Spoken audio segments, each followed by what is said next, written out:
Alright, settle in a little closer, friends. We're about to experience a sensory overload, a rude awakening, if you will. Imagine yourself gently, perhaps not so gently, roused from sleep. It's not the chirping of birds or the gentle glow of a sunrise filtering through your curtains, oh no. It's more likely the jarring clang of a bell, a big, heavy bronze bell, reverberating through stone corridors, designed to yank you from the deepest slumber. So before you get comfortable, take a moment to like the video and subscribe, but only if you genuinely enjoy what I do here. And let me know in the comments where you're tuning in from and what time it is for you. It's always fascinating to see who's joining us from around the world. Now dim the lights, maybe turn on a fan for that soft background hum, and let's ease into tonight's journey together. And it's early. Like really early. We're talking pre-dawn. The world outside is still cloaked in darkness, a thick, impenetrable darkness broken only by flickering candlelight.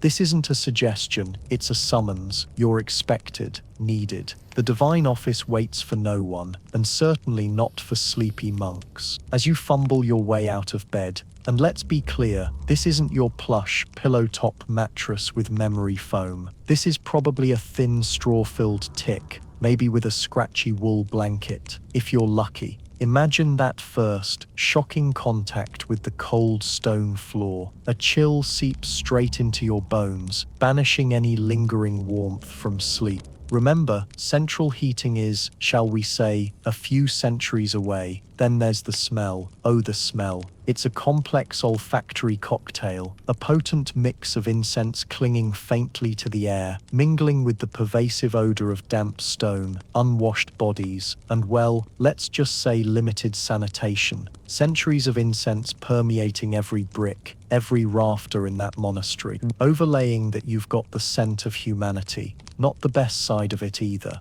Imagine a locker room after the biggest game of the year. Add a little bit of mold to it and yeah, that's kinda what you're starting with. Your eyes, still adjusting to the dim light, struggle to make sense of your surroundings. Everything is muted, monochromatic. Shades of grey and brown dominate. The light from the tallow candles flickers and dances, casting long, distorted shadows that play tricks on your already groggy mind. The air itself feels heavy, laden with the weight of centuries of prayers, chants, and unspoken thoughts. As you stumble towards the chapel, your bare feet slap against the cold stone. Every step is a jolt, sending shivers up your spine. The silence is profound, not the peaceful, restorative silence you might crave, but a heavy, expectant silence. A silence punctuated only by the shuffling of feet and the occasional whispered cough. And then you enter the chapel, and that is a sudden, drastic change. The air is thick with the smell of incense, a powerful, almost overwhelming fragrance that fills your nostrils and clings to the back of your throat. Visualize a cathedral on Easter Sunday, just that smell magnified. The flickering candlelight creates a mesmerizing display of light and shadow, illuminating the ornate carvings, the stained glass windows, and the faces of your fellow monks. Their expressions are a mixture of sleepiness, piety, and a hint of resignation. It's a lot to take in first thing.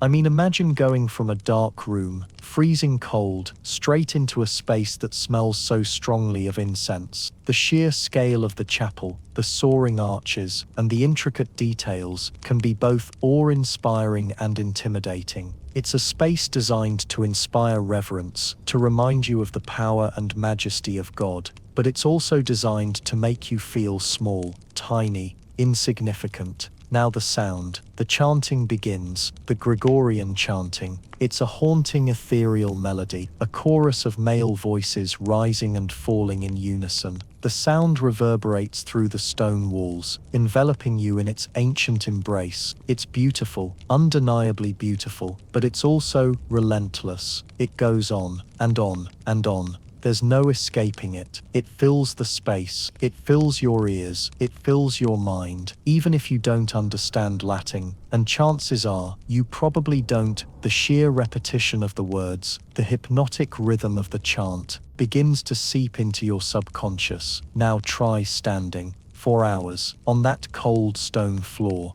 in your bare feet. The services aren't short, they're long, very long. Your legs begin to ache, your back begins to stiffen, your mind begins to wander. Staying focused is a battle, a constant battle against sleep, against discomfort, against the distractions of your own thoughts. There will be no sitting down in those services, by the way. That's far too much comfort. Maybe some kneeling, but the stone floor will remind you it's there regardless. This, my friends, is the rude awakening of a medieval monastery, a sensory overload designed to shock you into a state of heightened awareness, to strip away the comforts of the world and prepare you for a life of prayer, contemplation, and self-denial. Is it boring history? Perhaps, but also a brutal reality to overcome every single morning. So ready for breakfast now? You'll need the energy.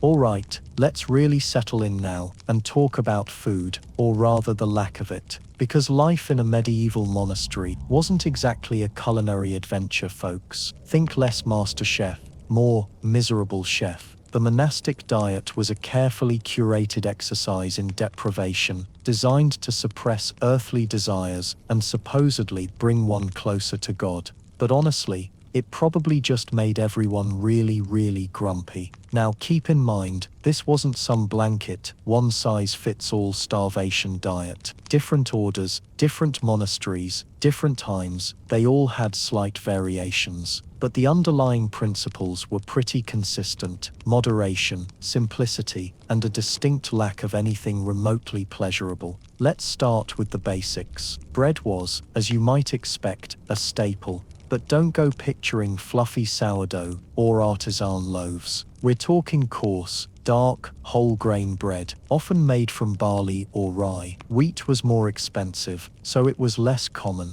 and it wasn't exactly fresh baked every day. Imagine something dense, chewy, and maybe a little bit stale. Yeah, that's closer to what they were dealing with. This was the foundation of most meals. Next up, pottage. Oh, pottage. This deserves its own sad little spotlight. Pottage was basically a thick soup or stew, and it was another daily essential. Think of it as the medieval monastic equivalent of, well, maybe not even instant noodles. It was that basic. The ingredients varied depending on what was available, but common components included beans, peas, lentils, and whatever vegetables were in season. Turnips, onions, cabbage, things that were cheap and easy to grow. Sometimes, if they were lucky, they might get a little bit of meat scraps thrown in, but that was a rare treat, especially for the average monk. The broth itself was often just water, maybe flavored with a few herbs. Salt was used, but it was valuable, so it was often used sparingly. The pottage could be very, very bland. So bland, in fact, that it probably made the quiet contemplation of one's sins a lot easier, because your taste buds were too numb to experience joy. Speaking of meat, that was a real bone of contention, so to speak. The rules regarding meat consumption were complex and often contradictory. Generally, monks were supposed to abstain from flesh meat, meaning the meat of four-legged animals. This was seen as stimulating, and therefore a distraction from spiritual pursuits. However, there were exceptions. Poultry was sometimes allowed, as were fish. But even when fish was permitted, it wasn't exactly a gourmet experience. We're talking about things like salted herring or dried cod, not exactly fresh salmon fillets. And even fish wasn't a daily occurrence. It was often reserved for special occasions or feast days. And those feast days, by the way, don't get too excited. They weren't exactly bacchanalian orgies of food. Maybe a slightly larger portion of pottage, or a slightly less stale piece of bread. Perhaps, if they were really lucky, a small piece of cheese. Cheese, you see, was another occasionally permitted food.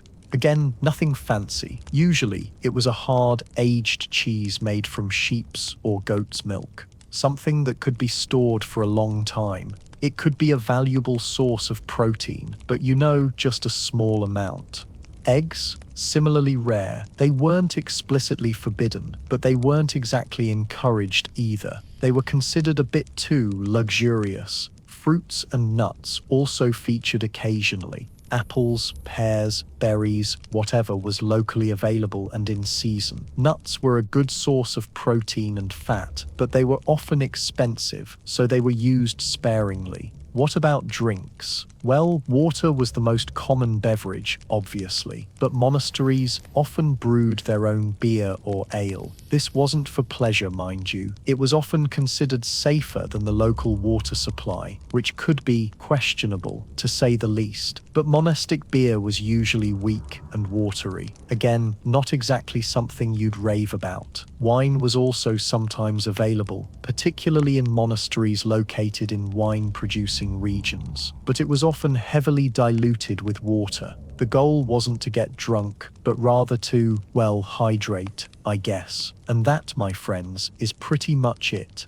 The monastic diet in a nutshell. Lots of bread, lots of pottage, a little bit of cheese, maybe some fish if you were lucky, and weak beer or watered-down wine. A culinary landscape of utter and complete blandness. Now, you might be thinking, okay, that sounds pretty boring, but is it really that bad? Well, consider this. These monks were also engaged in hard physical labor. They were working in the fields, copying manuscripts, building structures. They needed calories, and the monastic diet often fell short, leading to chronic hunger and malnutrition. And the psychological effects of this constant deprivation were probably significant too. Imagine being surrounded by rules and restrictions, constantly reminded of the need to suppress your desires, and then, on top of that, you're hungry all the time. It's a recipe for, well, maybe not madness, but definitely some serious grumbling. So, the next time you're tempted to complain about your diet, just remember the medieval monks and their never-ending pottage. Suddenly that kale smoothie doesn't seem so bad after all, does it? And with that thought, let's drift a little deeper into sleep,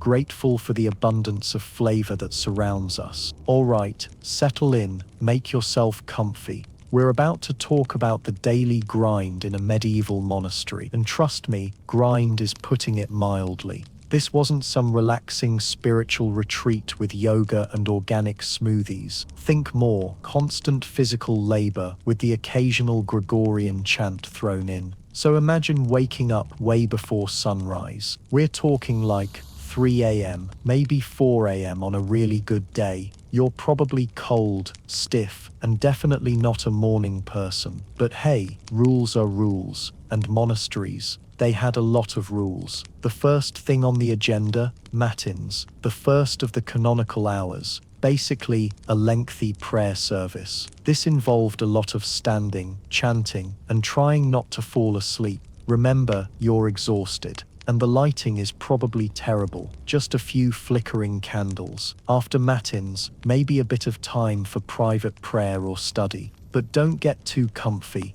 because next up is prime, another service. More standing, more chanting. You're probably starting to feel like a broken record at this point. Now, finally, breakfast. Don't get too excited. It's likely a meager portion of bread, maybe some ale or watered down wine. We talked about the monastic diet in the last video, remember? No fancy omelets or bacon here, just enough to keep you going for, you guessed it, work. And here's where the grind really kicks in. The specific tasks varied depending on the monastery, its location and its order. But generally, you were looking at some form of intense physical labor for most of the day. If the monastery had land, you might be farming. This meant plowing fields with oxen or horses, planting crops, weeding, harvesting, all done by hand, of course. No tractors or combine harvesters here, just back-breaking work under the scorching sun or pouring rain. Perhaps you were tending to the monastery's livestock, cows, sheep,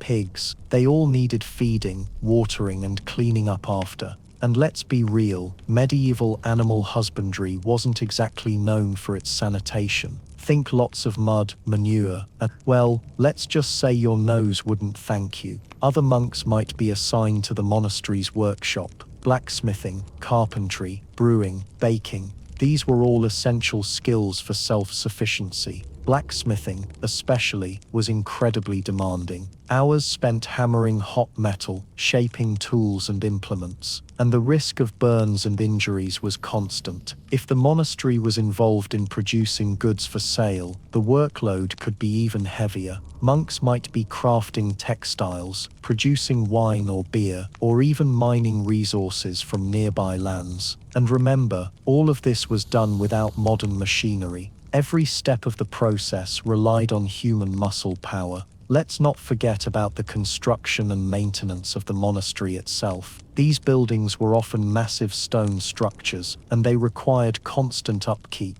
Monks might be quarrying stone, transporting materials, repairing walls, or building new additions. Then there was the cleaning. Monasteries, despite their holy purpose, weren't exactly known for their cleanliness. Think about the number of people living in close quarters, the lack of proper sanitation, and the limited opportunities for bathing. Someone had to sweep the floors, empty the chamber pots, and try to keep the place from becoming a breeding ground for disease. And guess who that someone was? Yep, the monks. Of course, not all monks were involved in manual labor. Some were assigned to more intellectual pursuits, but even these tasks could be incredibly demanding. Scribes, for example, spent hours hunched over desks, meticulously copying manuscripts by hand. This required incredible patience, attention to detail, and good eyesight.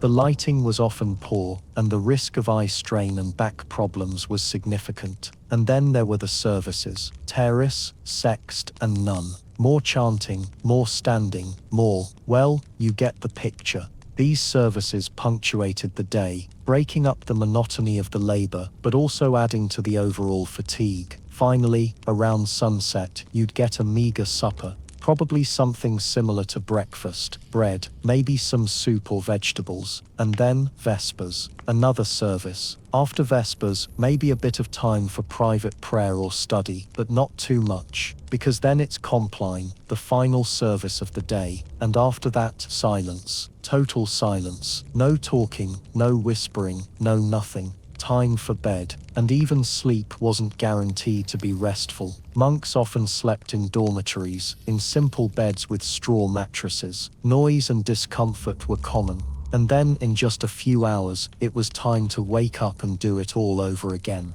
This monotonous schedule, day after day, year after year, could take a serious toll. The physical labor was exhausting, the lack of sleep was debilitating, and the constant repetition could be mind-numbing. It's no wonder that some monks struggled with burnout, depression, and even mental breakdowns. So yeah, the daily grind in a medieval monastery wasn't exactly a walk in the park. It was a test of physical and mental endurance, a constant struggle against exhaustion, boredom, and the limitations of the human body. And honestly, I don't think most of us would last a week. But hey, at least they had some really nice chants, right? Sweet dreams, if you can get them. Okay, so imagine you've just taken your vows. You're officially a brother in a medieval monastery. You're ready to dedicate your life to prayer and contemplation. But before you get too swept up in the spiritual stuff, let's talk about something a little less ethereal. Let's talk about the smells and the germs and all the lovely things that are going to be assaulting your senses pretty much constantly.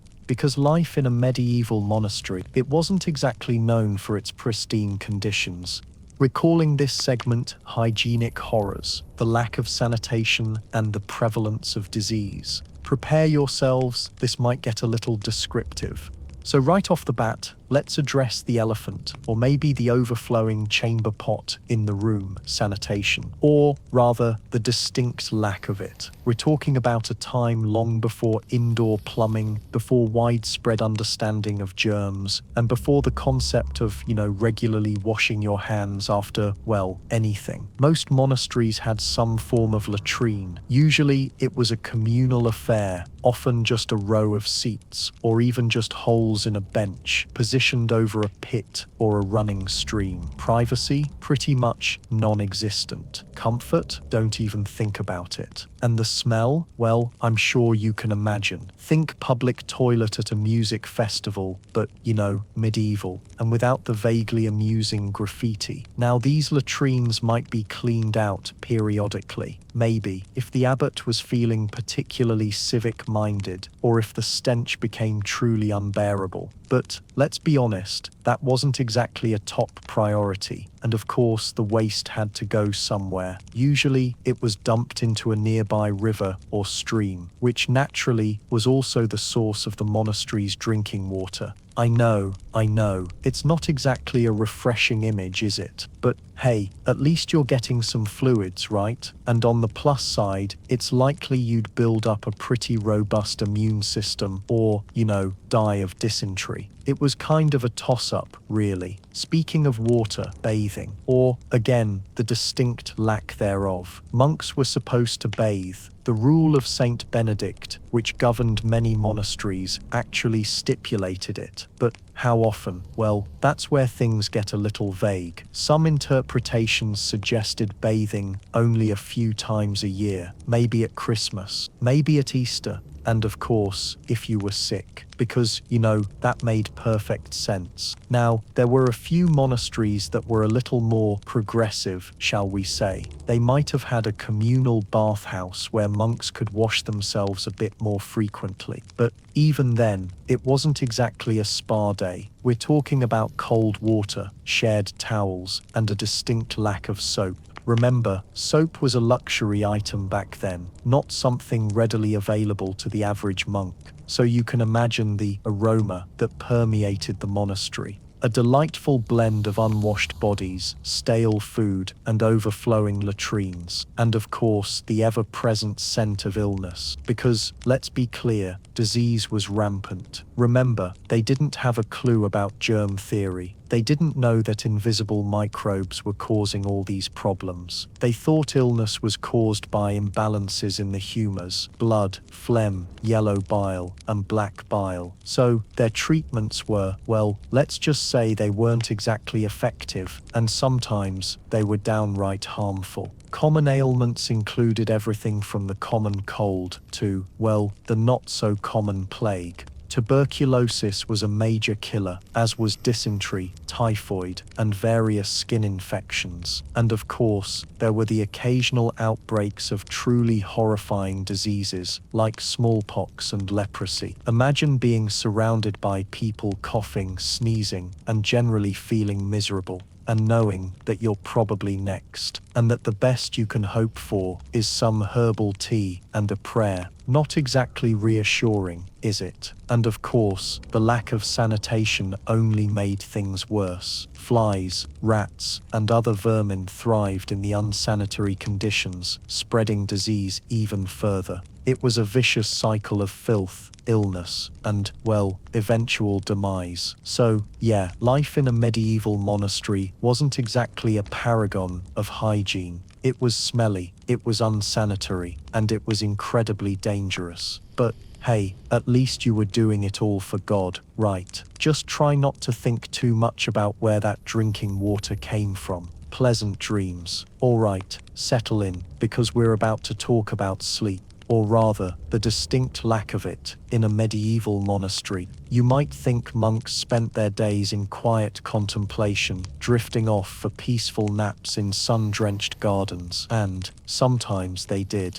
But a huge chunk of their lives was dedicated to something called the night office. And trust me, office is putting it mildly. Imagine being jolted awake in the dead of night, not by a gentle alarm, but by the clanging of a bell. It's probably well before dawn, the world is pitch black, and your body is screaming at you to stay put, to burrow deeper into your straw-filled mattress. But duty calls, or rather, God calls, and you have to drag yourself out of bed. This wasn't a once-in-a-while thing, mind you. This was every single night, without exception. Think about that for a second. No weekends, no holidays, no sick days. Every single night, you were summoned from your precious sleep for the night office, also known as vigils or nocturnes. What exactly was this night office, you ask? Well, it was a series of prayers, chants and readings, all performed in the darkness or by the flickering light of candles. Monks would gather in the church, their voices echoing in the cold, stone space.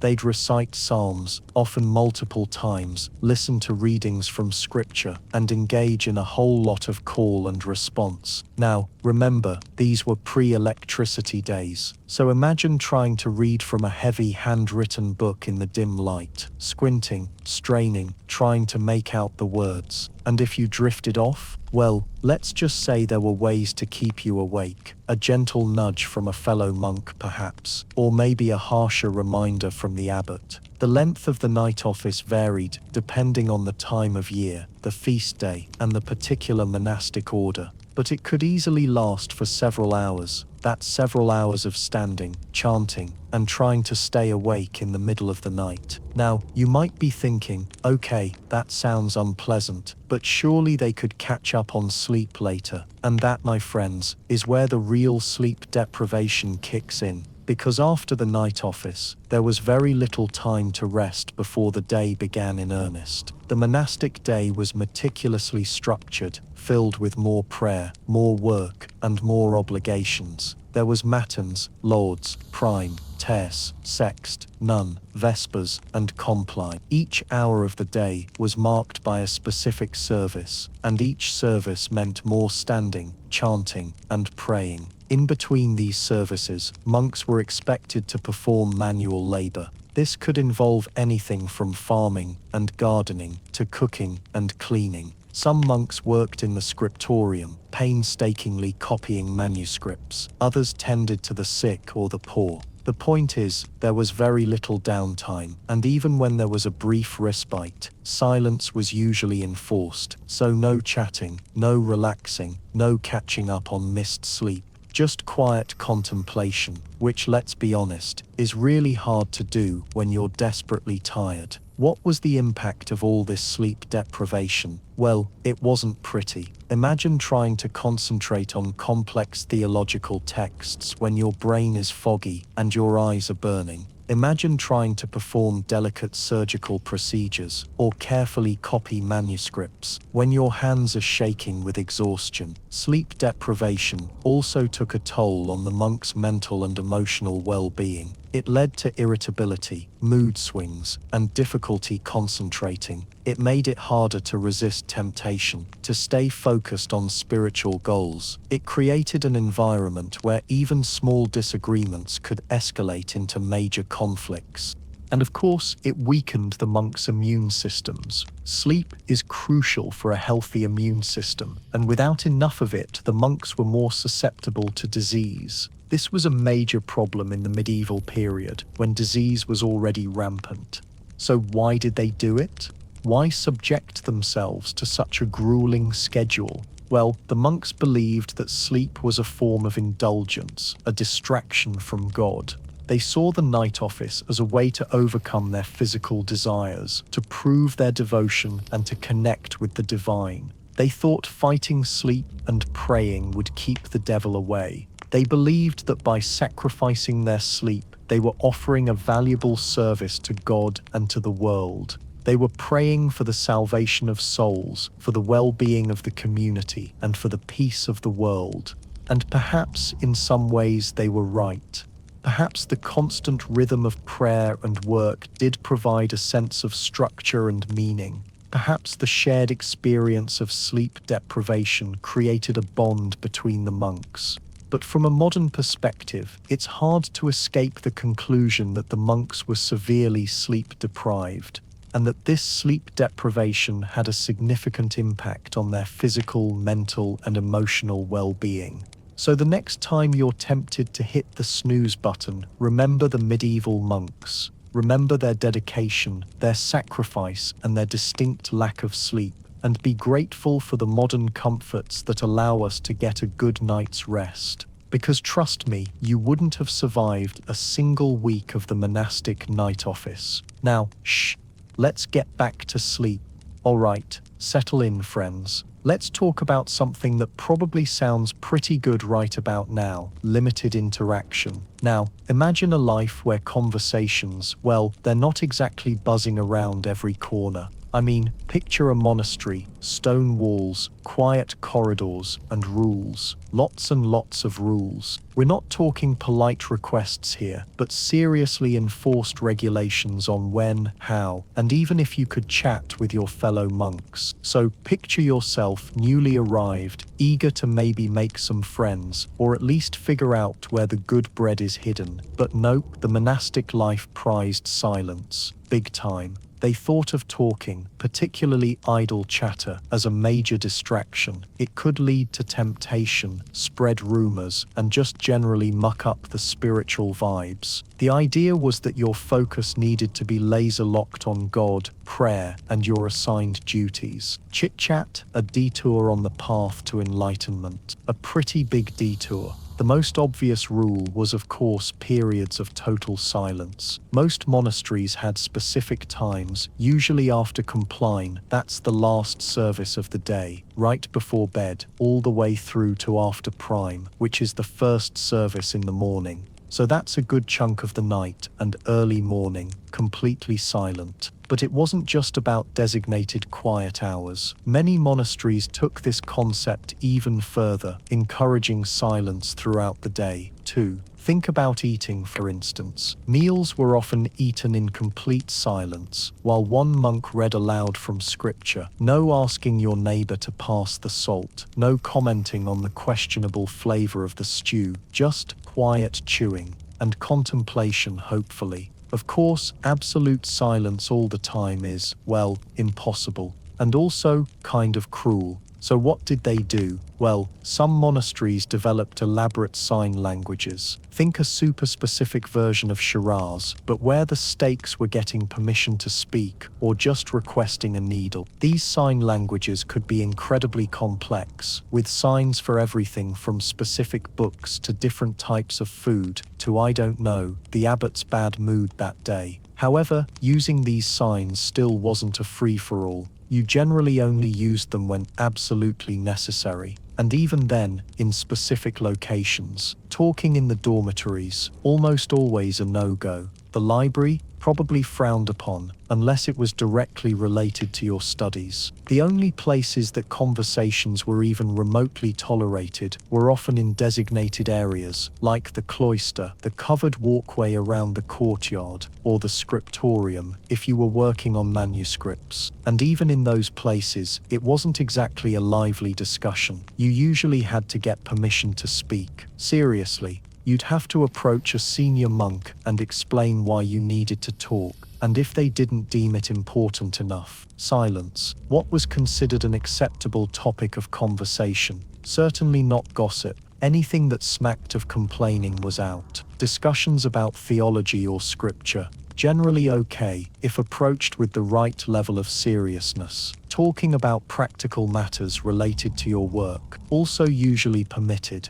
but anything personal, tread carefully. And there were always eavesdroppers. Monasteries often had monks specifically assigned to listen in on conversations to make sure no rules were being broken. Think of it like the monastic version of hall monitors, but with a spiritual mission. They could report you for anything, from raising your voice to discussing inappropriate topics. The consequences for breaking the rules of silence, they ranged from mild to quite severe. A minor offense might earn you extra prayers or a period of isolation. More serious violations could lead to public shaming, being forced to eat on the floor, or even corporal punishment like whipping. The goal, of course, wasn't just to punish, but to encourage self-reflection and discourage future transgressions. Now, you might be thinking, this sounds like a nightmare, and honestly for many people, it would be. But there were also monks who genuinely thrived in this environment. They found the silence conducive to prayer, contemplation, and a deeper connection with God. They saw the rules not as restrictions, but as tools to help them focus on what they considered truly important. It also fostered a different kind of communication. When words were scarce, people paid more attention. Nonverbal cues became crucial. A raised eyebrow, a slight nod, a subtle gesture, these could convey entire messages when words were forbidden. And ironically, the limited social interaction could actually foster a stronger sense of community. Because when conversations were rare and precious, they became more meaningful. Sharing a task in silence, working side by side on a manuscript, praying together in the chapel, these shared experiences could create a bond that transcended words. A bond forged in shared devotion, and ironically, shared silence. So would you survive with limited social interaction in a medieval monastery? Well, it depends. Are you someone who thrives on constant connection and lively conversation? Then probably not. But if you're looking for a life of quiet contemplation, a chance to disconnect from the noise of the world, and a deeper connection with something bigger than yourself, well, maybe the monastic life wouldn't be so bad after all. Though I'd still be bummed about not being able to comment on the stew, wouldn't you? Okay, let's settle in now, because we're about to delve into a task so tedious, so mind-numbingly repetitive, that it could make even the most dedicated monk question his calling: textual study and copying. Imagine for a moment a world with no readily available books, no internet, no easily accessible knowledge at all. If you wanted to read a particular text, the Bible for example, you couldn't just pop down to the local bookstore or download it onto your e-reader. Instead, that text had to be meticulously, painstakingly copied by hand. And guess who was often tasked with this vital yet incredibly draining work? That's right, our medieval monks. Now you might be thinking, okay, copying a book, how hard can that be?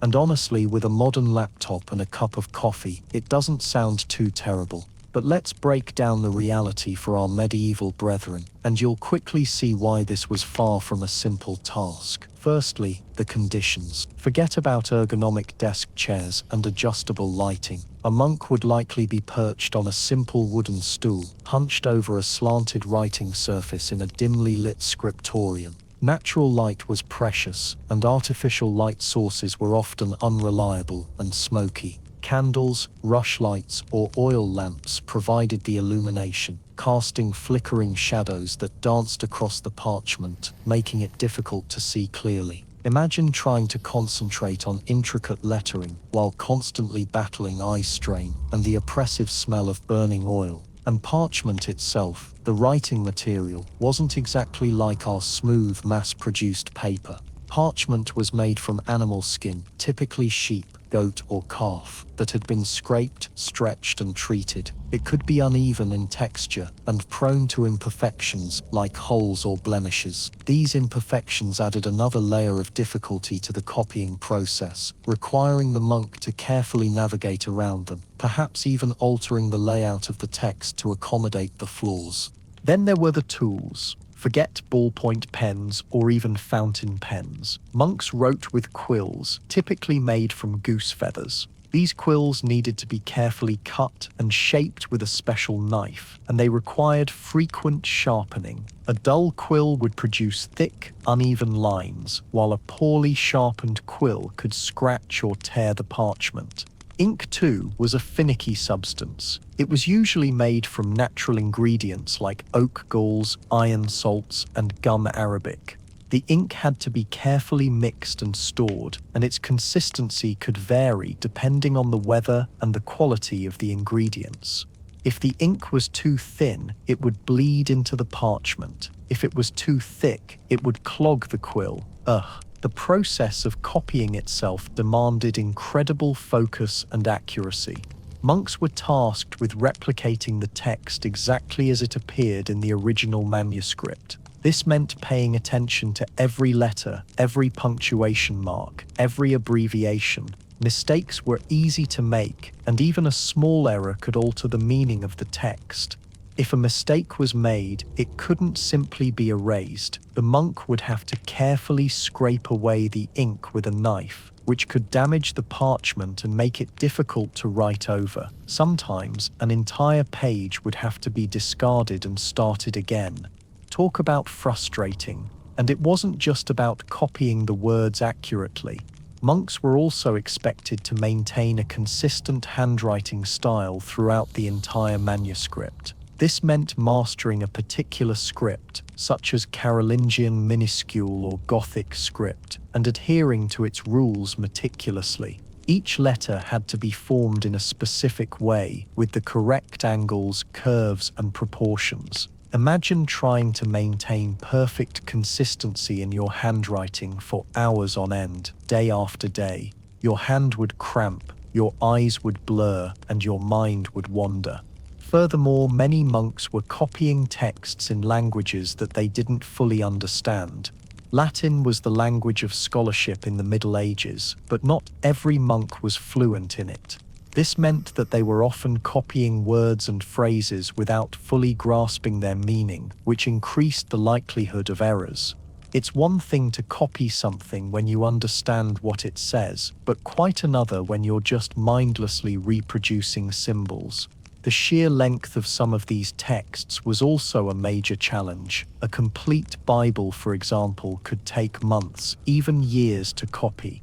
Imagine spending years of your life hunched over a desk, meticulously copying words, knowing that even a moment's lapse in concentration could ruin everything.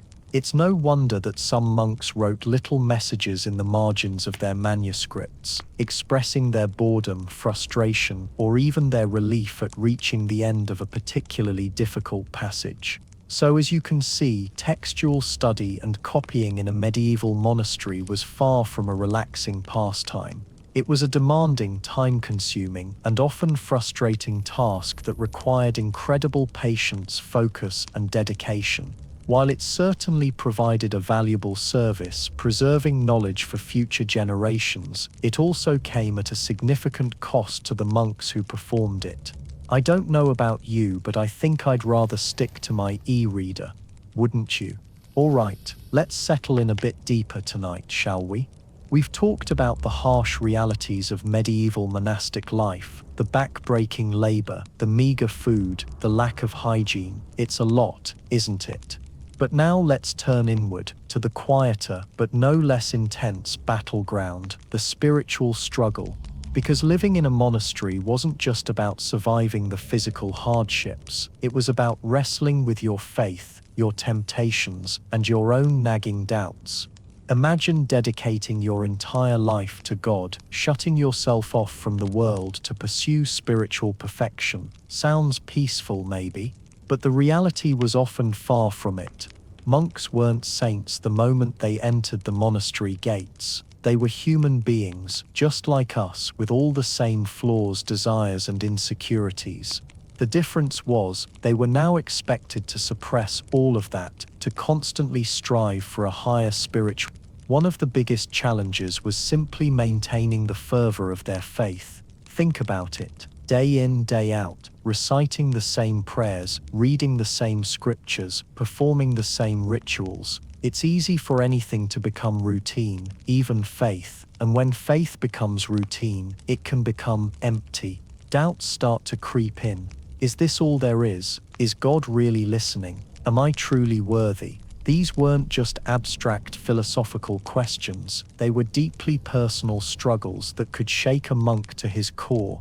Imagine pouring your heart and soul into your prayers, only to feel nothing, silence. It's enough to make anyone question everything they believe in. And in a monastery, where your entire identity was tied to your faith, questioning that faith could feel like questioning your entire existence. Then there were the temptations. We've mentioned the lack of contact with women, which definitely would have been something to get used to, or not get used to. But temptations weren't always of the romantic variety. They could be anything that distracted from the pursuit of God, the desire for comfort, for pleasure, for recognition, for power. These desires didn't just disappear when a monk took his vows, they lingered, whispering in his ear, tempting him to stray from the straight and narrow path. And the thing is, even the smallest indulgence could feel like a major transgression. a second helping of food, a moment of idle gossip, a fleeting thought of worldly pleasures. All of these could be interpreted as signs of spiritual weakness, evidence that the monk wasn't truly committed to God. The pressure to be perfect was immense, and the fear of falling short could be crippling. One of the ways monks dealt with these struggles was through self-reflection and confession. They were encouraged to examine their consciences regularly, to identify their sins and weaknesses, and to confess them to their abbot or a designated confessor. This wasn't just about admitting wrongdoing, it was about seeking guidance and support in their spiritual journey. Confession could be a powerful tool, a way to unburden oneself of guilt and shame, but it could also be a source of anxiety. Imagine having to confess your innermost thoughts and desires to another person, knowing that they had the power to judge you, to assign you penance, to even punish you. It required a great deal of trust and vulnerability. Another important aspect of the spiritual struggle was the battle against pride. Monks were supposed to be humble, to put the needs of others before their own, but monasteries were still hierarchical societies, and the desire for advancement, for recognition, for power, could be just as strong within the monastery walls as it was in the outside world. A monk might secretly resent a brother who was more learned, more pious, or more favored by the abbot. He might feel envious of those who were assigned to more prestigious tasks or who received more privileges. These feelings of envy and resentment could poison the monastic community, leading to conflict and division. And then there was the struggle against personal doubt. This wasn't just about questioning their faith in God, it was about questioning their own ability to live up to the monastic ideal. Monks were constantly reminded of their own sinfulness, their own imperfections. They were told that they were weak, that they were prone to temptation, that they were incapable of achieving salvation on their own. This constant barrage of negativity could take a toll on their self-esteem. They might start to believe that they were truly unworthy, that they were destined to fail, that they were simply not cut out for the monastic life. And when doubt crept in, it could be hard to shake off. To combat these feelings, monks relied on a variety of spiritual practices. Prayer, of course, was essential, but they also engaged in meditation, contemplation, and spiritual reading.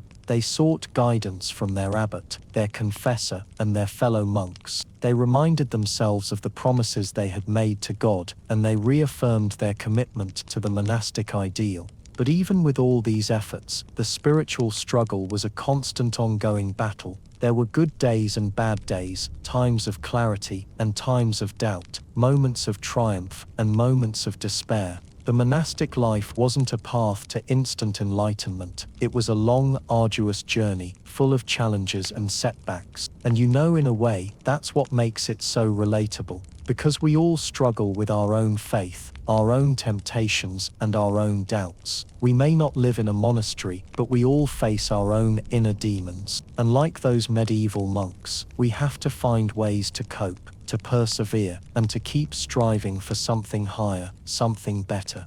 So the next time you're feeling overwhelmed by the challenges of life, remember those monks in their cold, austere monasteries, wrestling with their own spiritual struggles. They may have lived in a different time, in a different world, but their struggles were in many ways the same as ours. And if they could find the strength to keep going, maybe, just maybe, we can too. Alright, let's settle in and talk about where these monks actually lived. You might be picturing grand stone halls, maybe a cozy fireplace or two. Well, let's just say reality was a little less inviting. We're talking about the architectural ailments, the built-in discomforts and downright hazards of a medieval monastery. Think of it as a pre-modern, religiously motivated DIY project gone slightly wrong. First off, let's talk materials. Stone was obviously a big deal. Strong, durable, lasts a long time, all that good stuff. But also cold, really, really cold. Stone retains temperatures, and in the northern climates where many monasteries were built, that meant retaining cold temperatures. Heating systems, pretty rudimentary.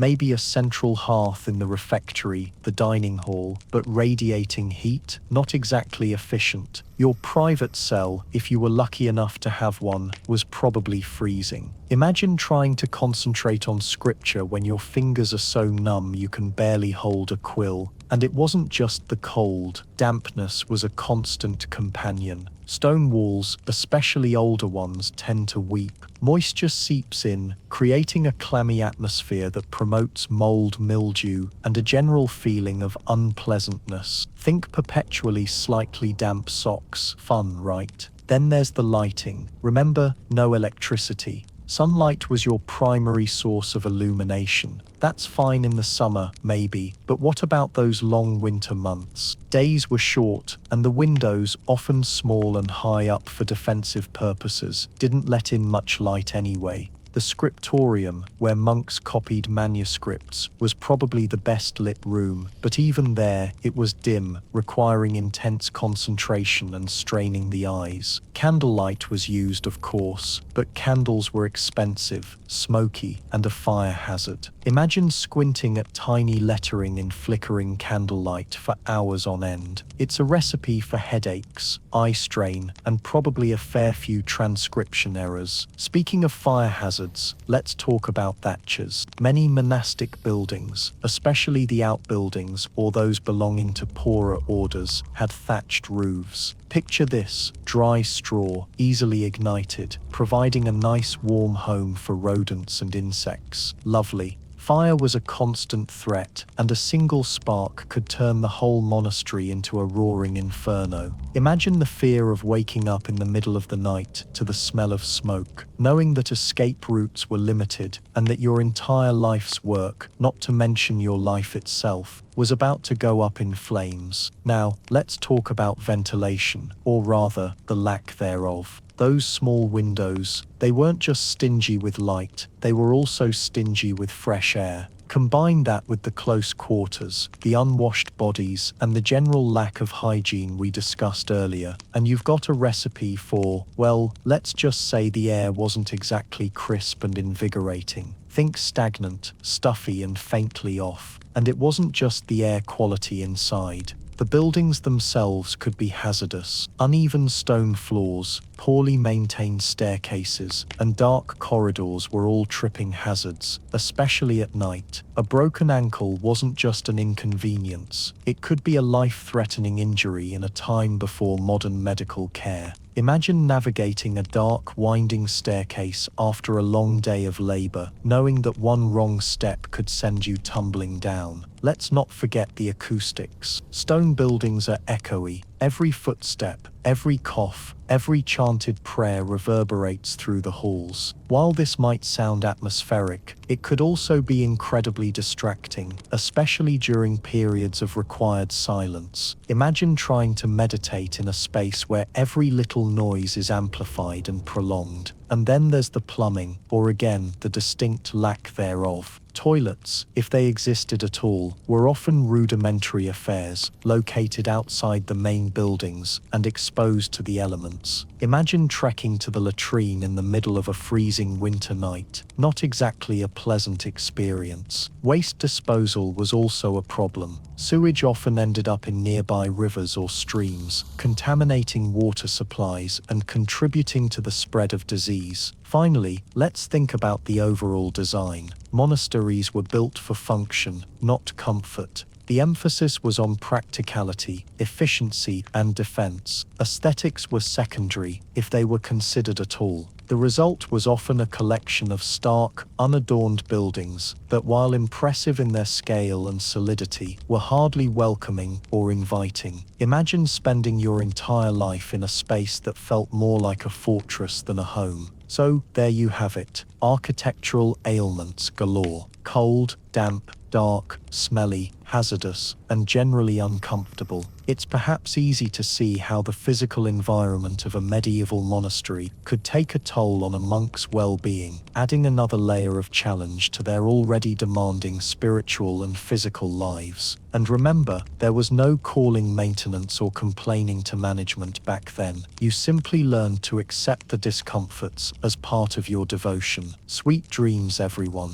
Alright, settle in a little deeper, because we're about to talk about something that likely dominated a medieval monk's waking and sleeping thoughts: the cold reality. Battling the elements without modern comforts. It's a long title, but trust me, it earned it. Think about the best temperature for sleep.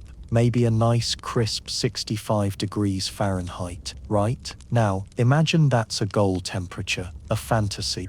Because in a medieval monastery, room temperature was whatever Mother Nature felt like dishing out, and often Mother Nature was feeling chilly. Medieval monasteries, bless their architectural hearts, were not known for their superior insulation. Stone walls, drafty windows, and high ceilings are beautiful, granted, but they're terrible at keeping warmth inside. And remember, this is before double-paned windows, weather stripping, and central heating. So what did the monks do? Well, they layered up for starters. We'll get into the details of their clothing later, but suffice it to say, wasn't exactly cutting-edge thermal wear. Think heavy wool, rough linen, and multiple layers, but those layers were often damp with sweat. The monastic day started well before sunrise, and during winter months, that meant trudging into a frigid chapel for matins, while the rest of the world was still snuggled under blankets. Picture this: you've just woken up, maybe after a fitful sleep, and you're immediately exposed to bone-chilling air. No time for a hot shower or a warm drink, just straight into the cold. Now, maybe you're thinking, okay, but surely they had some kind of heating, right? Well, sometimes. Larger monasteries might have had a coldarium, a room with a heated floor, but these were rare luxuries, often used primarily for the sick and elderly. The main source of heat would be braziers. Picture a metal container filled with burning coals. Not exactly environmentally friendly, and definitely not something you'd want to leave unattended, especially around flammable materials like books. Plus, the air quality would have been suboptimal. Smoke inhalation was just a part of daily life. And even with braziers, the warmth was localized. You might get a brief respite if you were close enough, but the moment you moved away, the cold would creep back in. Another heating method that was a bit more prevalent was the use of fire pits. Some of the monks would gather round a pit and keep it burning, but this would be no different from camping, so you may not warm up the parts of you that are not facing the fire, which are still going to be freezing. During the daytime,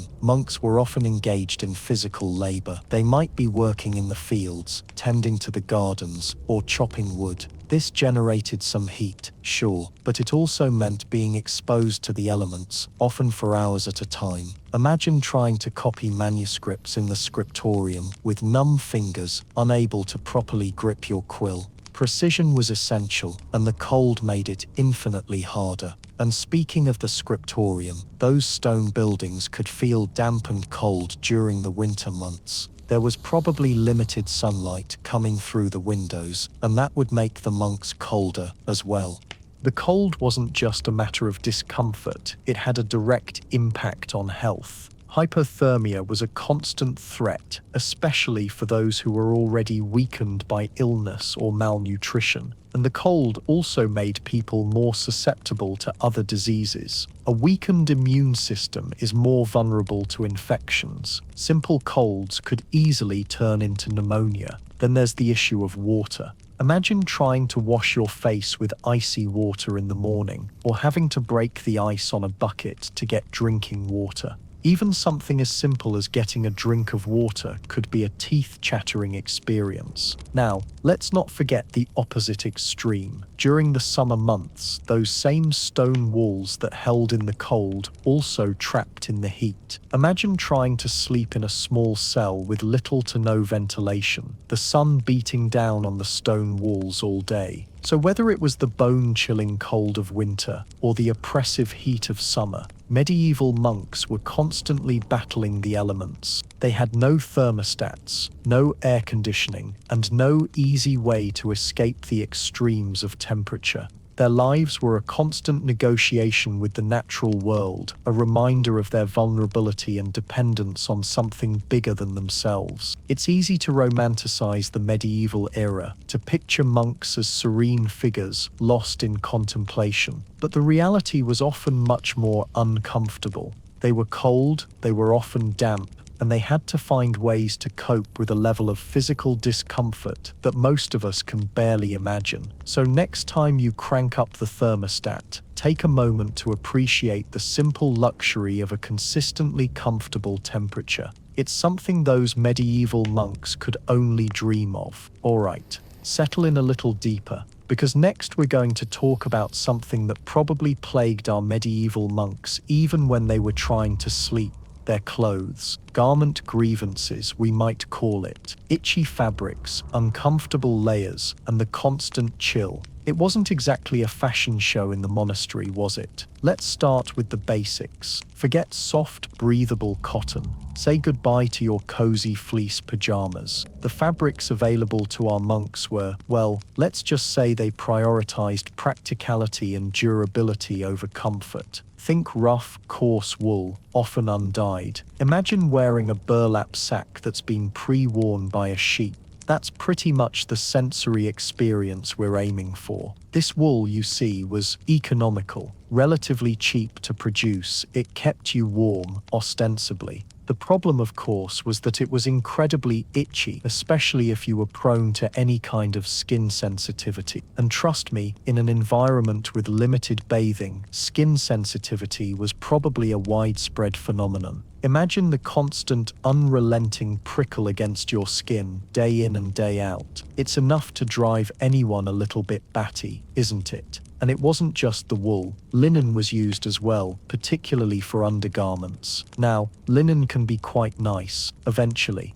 but freshly woven linen is rather stiff. It also wrinkles quicker than you can say morning prayer. So you're looking at another layer of potentially scratchy, unforgiving fabric against your poor skin. Speaking of layers, that's another charming aspect of the monastic wardrobe. It wasn't just a single itchy garment. Oh no, there were layers upon layers. A tunic, perhaps 2, maybe even 3 in the dead of winter. A scapula, that's a sleeveless garment worn over the tunic, a symbol of the monk's dedication to work. And then of course the cowl, a long hooded cloak that was meant to provide warmth, and well, a bit of anonymity perhaps. Imagine all that wool, all that linen, piled on top of each other. It's like wearing a mobile sauna, except instead of relaxing heat, you get prickly discomfort and limited range of motion. And all that weight. These garments weren't exactly designed for ease of movement. Every task, from copying manuscripts to working in the fields, became a little more strenuous, a little more exhausting, thanks to your lovely, multi-layered wardrobe.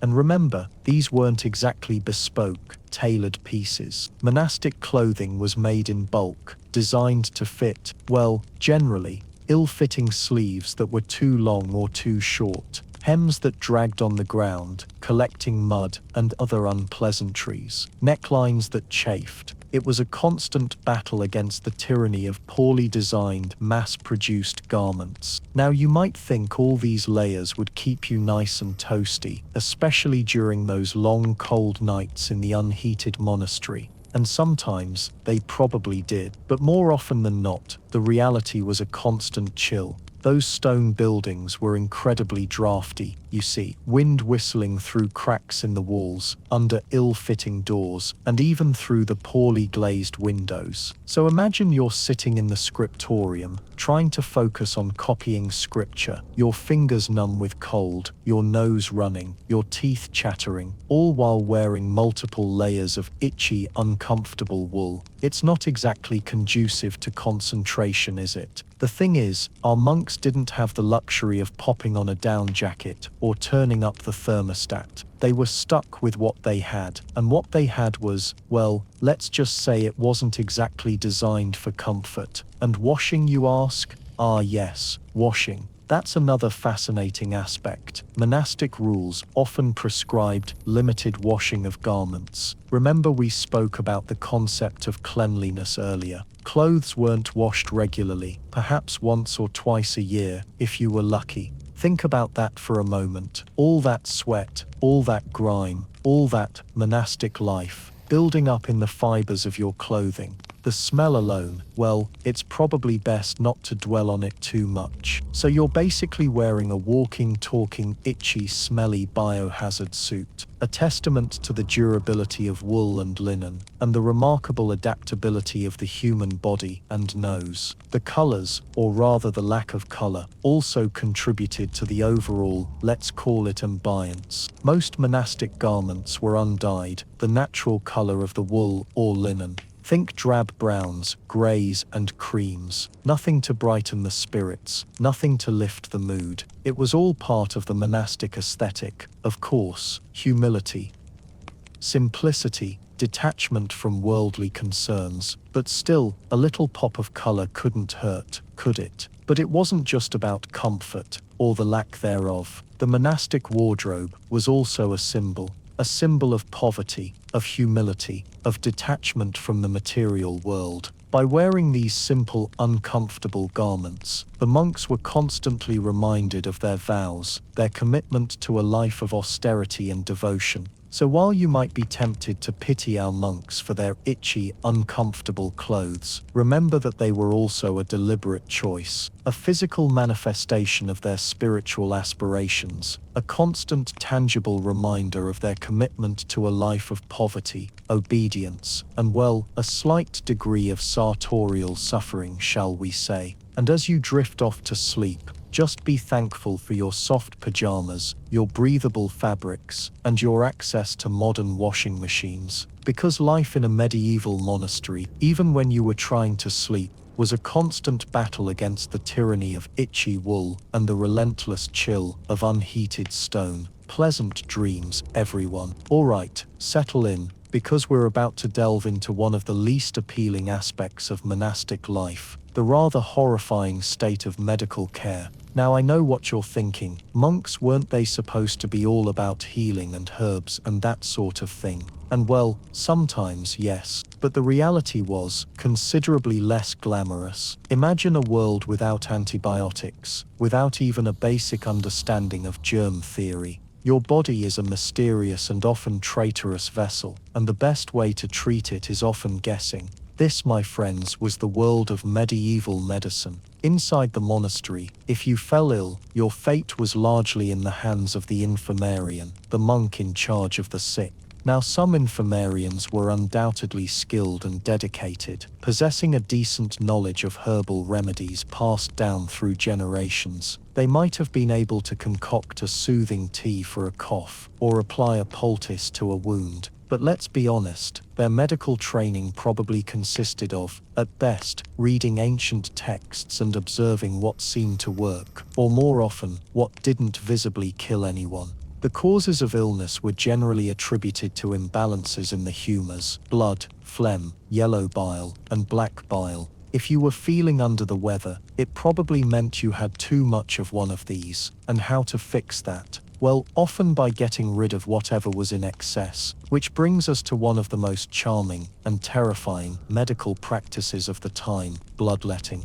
Yes, bloodletting. The process of intentionally draining blood from a patient to restore balance. Sounds delightful, doesn't it? The infirmarian, or perhaps even a visiting barber surgeon, yes, the same guys who cut hair, would make an incision or apply leeches to draw blood. The amount taken could be surprisingly substantial, potentially weakening the patient further. And for what? Well, supposedly to get rid of that excess humor. Think of it as the medieval equivalent of defragging your hard drive by smashing it with a hammer. Beyond bloodletting, there were other interesting treatments. Herbal remedies were common, of course, but the effectiveness of these varied wildly. Some herbs, like willow bark, a precursor to aspirin, actually contained beneficial compounds. Others, well, might have tasted awful and done absolutely nothing. And some could even be poisonous. It was a bit of a gamble, really. Surgery, as you can imagine, was a last resort. Anesthesia was limited.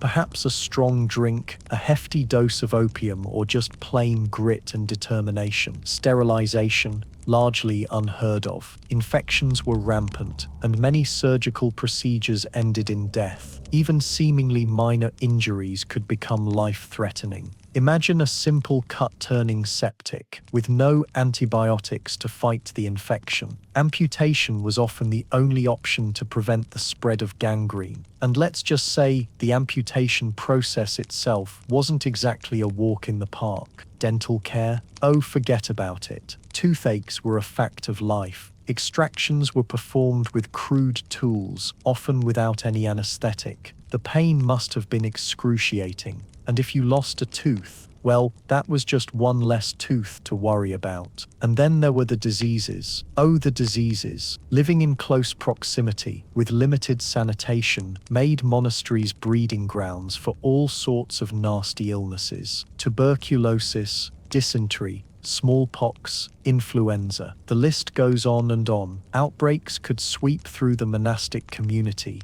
decimating the population. Tuberculosis, in particular, was a constant threat. It's a slow, wasting disease that attacks the lungs. Imagine coughing, fever, and constant fatigue, slowly but surely sapping your strength. And there was, of course, no cure. Dysentery, caused by contaminated food or water, was another common ailment. Think severe diarrhea and dehydration. It could be debilitating, even fatal, especially for the elderly or those already weakened by other illnesses. And then there were the more dramatic diseases, like smallpox. Highly contagious, it caused a disfiguring rash and fever, often leading to death or permanent scarring. Imagine the fear and panic that must have gripped the monastery during an outbreak. Even everyday ailments could be significantly more dangerous. A common cold could easily turn into pneumonia without antibiotics to combat the infection. A minor wound could become infected and lead to sepsis. The constant threat of illness must have weighed heavily on the monks' minds. Adding to the misery was the monks' generally poor health. The rigorous schedule, the demanding labor, the limited diet, all took their toll. Many monks suffered from malnutrition, which weakened their immune systems and made them more susceptible to disease. And let's not forget the psychological toll. Living in constant pain, battling chronic illness, and facing the very real possibility of an early and agonizing death. It couldn't have been easy. The monks had to find inner strength and solace in their faith to cope with these immense challenges. So the next time you're tempted to romanticize the monastic life, remember the medical realities. Remember the bloodletting, the herbal remedies of dubious efficacy, the rampant diseases, and the constant threat of pain and suffering.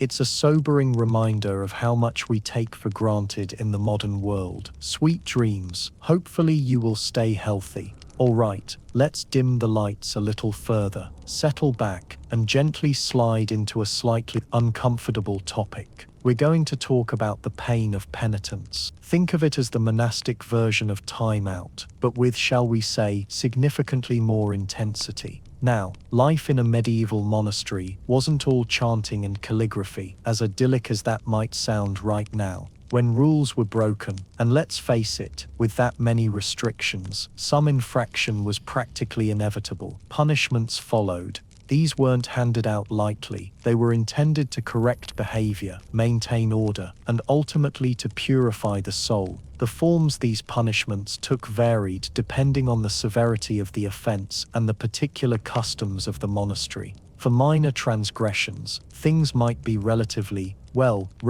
gentle. Imagine extra duties, cleaning the latrines again, perhaps being required to serve meals to the other monks, a task that, after weeks of the same bland food, might feel like a punishment in itself. Maybe even having to stand during meals while everyone else sat. A bit humiliating, definitely, but bearable. Then there were the stricter penalties. Imagine being excluded from communal activities, like prayers in the chapel. Think about that for a moment. For a monk whose life revolved around prayer, this was a significant deprivation. It meant isolation, a separation from the very core of their spiritual life. Silence might be imposed more rigorously than usual. The already limited opportunities for communication completely shut down. Imagine the mental pressure of that. And then we get into the more visceral aspects of monastic discipline. Fasting. more severe, more prolonged fasting. Remember that already meager diet we talked about. Now, imagine restricting it further, maybe just bread and water for days on end. The physical weakness, the constant gnawing hunger, it was a deliberate attempt to break down the body, to subdue earthly desires, and to focus the mind on spiritual matters. But the most infamous, and frankly, the most unsettling, of the monastic punishments was undoubtedly self-flagellation.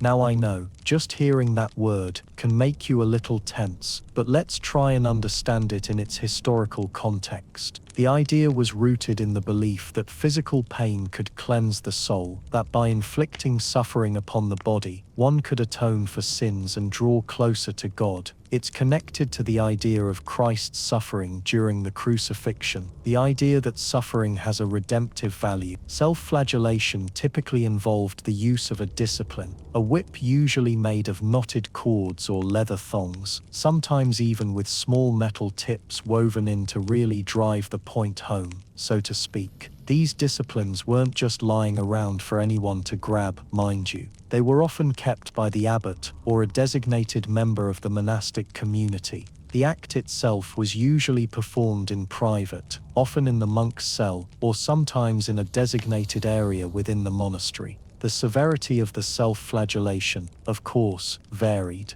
Some monks might engage in relatively mild self-flagellation as a regular devotional practice, a way to remind themselves of their sinfulness and the need for constant repentance. Others might be ordered to undergo more severe flagellation as punishment for specific offenses. Now, it's important to remember that this wasn't some uncontrolled, barbaric frenzy. There was a ritual, a structure to it. Prayers were often recited during the act. Specific numbers of lashes might be prescribed, depending on the nature of the sin. The goal wasn't simply to inflict pain for pain's sake, but to perform a deliberate penitential act. Think of it as very misguided, method acting but for religious atonement. The impact of self-flagellation, both physical and psychological, must have been immense. The physical pain, of course, would have been considerable. Open wounds, welts and bruising would have been common. The risk of infection was ever present, given the often unsanitary conditions of the time.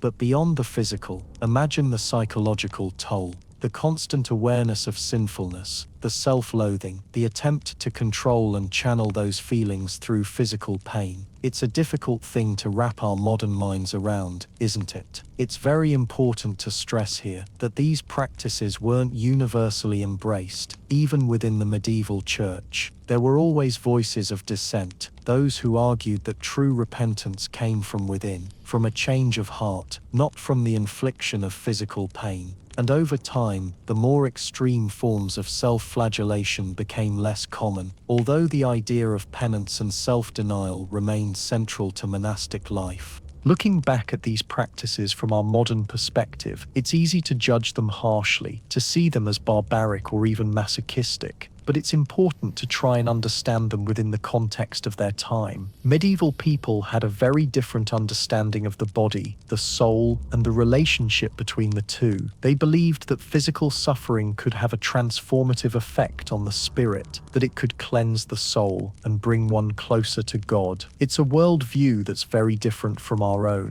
but one that we need to understand if we want to truly grasp the realities of life in a medieval monastery. And with that, let's take a collective breath and try to move on to slightly less skin-crawling topics. Perhaps a nice, long vow of silence is in order for everyone. All right, settle in, because things are about to get even more permanent. We've talked about the hard beds, the questionable food, the back-breaking work, but all of that you could theoretically endure for a little while. You might fantasize about running off into the sunset, finding a cozy little cottage somewhere, maybe getting married. But here's the kicker, the real anchor chaining you to that monastery floor, the oath of stability. This wasn't just a pinky promise, folks. This was a serious, life-altering, legally binding, well, ecclesiastically binding vow. When a novice finally became a full-fledged monk, they didn't just swear to be obedient and poor and celibate. Oh no, they took a vow of stability, or or stabilitas loci. Basically, it meant they were promising to remain a member of that specific monastic community for the rest of their lives. Think about that for a moment. No changing your mind later, no getting bored and deciding to try something new, no finding yourself on a spiritual gap year. This was it. Forever, in this place, with these people, eating this gruel. Now, why this drastic measure?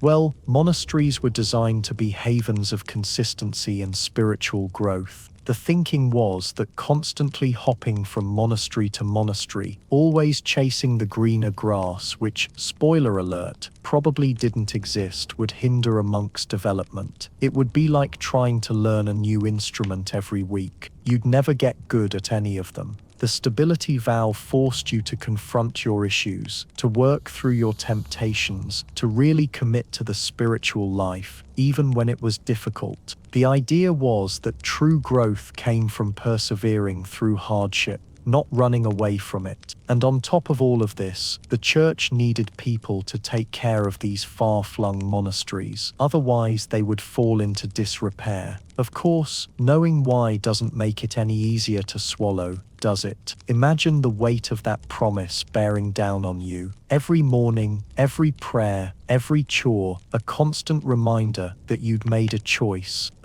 from which there was seemingly no turning back. It's like signing a contract written in invisible ink, only to discover later that the ink appears only when your soul tries to wander. But what if you did try to leave? What if the monastic life just wasn't for you? What were the consequences? Well, officially, desertion was a grave sin. You were breaking a sacred vow, essentially turning your back on God. In the eyes of the church, this was a pretty big deal. Practically speaking, things could get complicated. Monasteries weren't exactly prisons with armed guards, but they also weren't hotels where you could just check out whenever you pleased. The community would likely try to persuade you to stay, to remind you of your commitment, to offer support and guidance. They might even bring in the abbot, who was kind of like the monastic CEO, to have a serious heart-to-heart with you. But if you were adamant about leaving, things could get ugly.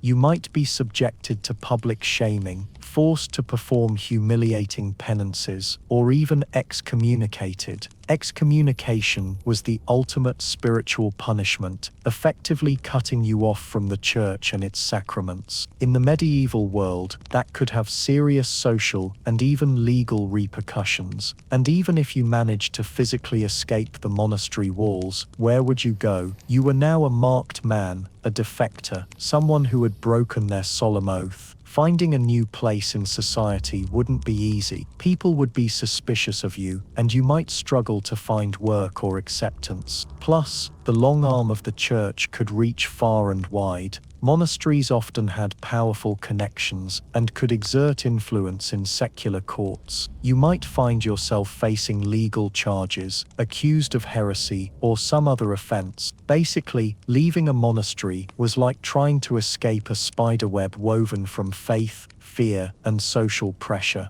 It was incredibly difficult, and the consequences could be devastating. There were exceptions, of course. If a monk became seriously ill or suffered a mental breakdown, they might be allowed to leave to seek medical care, sometimes with special permission from the Pope. Yes, the Pope. A monk could be transferred to another monastery, although this was rare. But for the vast majority of monks, the vow of stability was a binding commitment. It was a weight they carried with them every day, a constant reminder of the choice they had made and the path they had chosen. Or maybe the path that had chosen them. So imagine yourself there again, that hard bed, the smell of incense and damp stone, and now the added pressure of knowing there's really no way out. You're not just enduring a difficult lifestyle, you're investing your entire life into it. It's a huge gamble, isn't it? You're betting everything on your faith, on your community, on the hope that this path will lead you to salvation.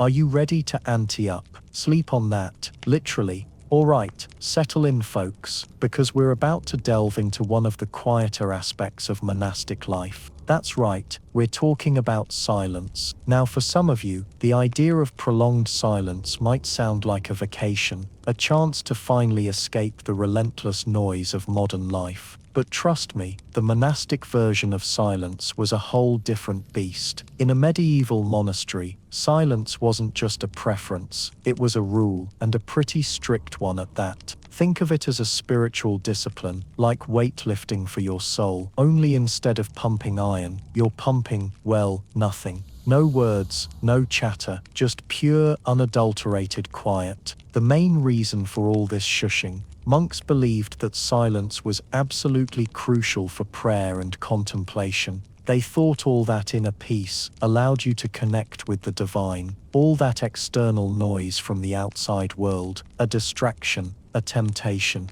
something to be avoided at all costs. Silence kept the focus on God and allowed for deep, uninterrupted reflection. So how strictly was this silence enforced? Pretty darn strictly, I tell you.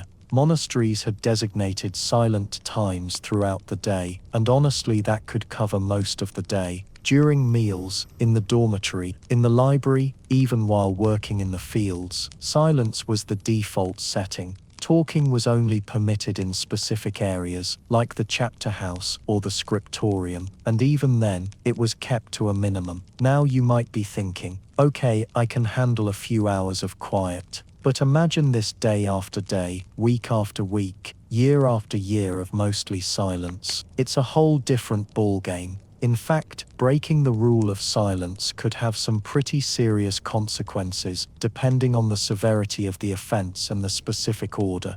Minor infractions might earn you a stern look from the abbot, or extra prayers as penance. More serious violations, well, let's just say punishments could range from solitary confinement to public humiliation. The idea was to discourage chatter and keep everyone focused on their spiritual path. Of course, being human, monks still needed to communicate, especially when chores and work needed to get done. So how did they manage? Well, they developed a clever system of hand signs. Think of it as a medieval version of charades, only way more practical. These signs covered everything from basic needs, like bread and water, to more complex tasks like sharpen the plow or mend the roof. It took a while to learn all the gestures, and I'm sure there were some hilarious misunderstandings along the way, but it got the job done without breaking the sacred silence.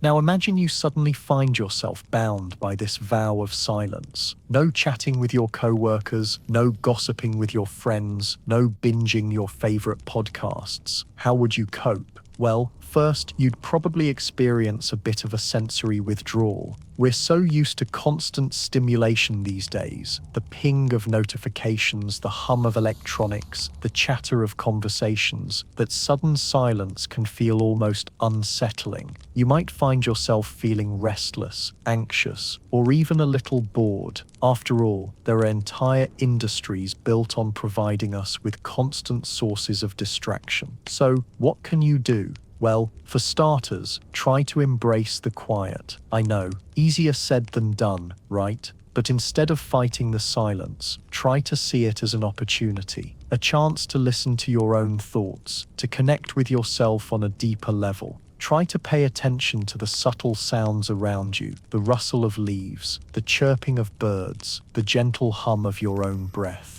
You might be surprised at what you discover. Mindfulness is your friend here. Use the silence as an opportunity to practice mindfulness techniques. Focus on your breath. Pay attention to your senses and try to be fully present in the moment. When your mind starts to wander, gently guide it back to the present. Meditation, even just a few minutes a day, can be a powerful tool for cultivating inner peace and managing the discomfort of prolonged silence. It might also help to find a quiet hobby that you can enjoy in solitude. Reading, writing, painting, gardening. Anything that allows you to express yourself creatively without breaking the silence. Remember, silence isn't about suppressing your thoughts and feelings. It's about creating a space where you can observe them without judgment. And be patient with yourself. It takes time to adjust to a new environment, especially one as restrictive as a medieval monastery. Don't beat yourself up if you slip up and accidentally blurt out a sentence or two. Just acknowledge your mistake, learn from it, and move on. The monks, after all, were human too, so accidents were bound to happen. The key is to keep trying, to keep practicing, and to keep reminding yourself of the purpose behind the silence. Ultimately, while prolonged silence might not be for everyone, it can be a valuable tool for cultivating inner peace, improving focus, and connecting with your own thoughts and feelings. The medieval monks might have been onto something, even if their methods were a little extreme. So next time you find yourself surrounded by quiet, try to embrace it. You might just surprise yourself with what you discover. Now, if you'll excuse me, all this talking is making me a little tired. Time for a bit of my own personal silent contemplation. Nighty-night. Okay friends, settle in. Tonight, we're not talking gunfights or gold rushes. We're wading into something far more bureaucratic. Prepare for hierarchy headaches, navigating the complex social structure of the monastery. Now picture this. You've survived the cold, the questionable food, the sleep deprivation, and now you realize you're not just living with a bunch of guys. You're living in a meticulously ordered society where everyone has their place, and knowing that place is, well, crucial. It's like a really quiet office, but instead of promotions, you're aiming for, I don't know, spiritual enlightenment. And instead of HR, you have the abbot. Right, the abbot. He's the big cheese, top dog, the CEO of this spiritual corporation. He's elected by the monks, hopefully after careful consideration and not, say, a popularity contest fueled by the best calligraphy skills. The abbot is basically responsible for everything: the spiritual well-being, the temporal affairs, making sure the roof doesn't leak too much, you name it. Think of him as a benevolent dictator, hopefully benevolent anyway. His word is basically law, seen as the direct representative of Christ within the monastery. Seriously, disobeying the abbot was like disobeying God. No pressure,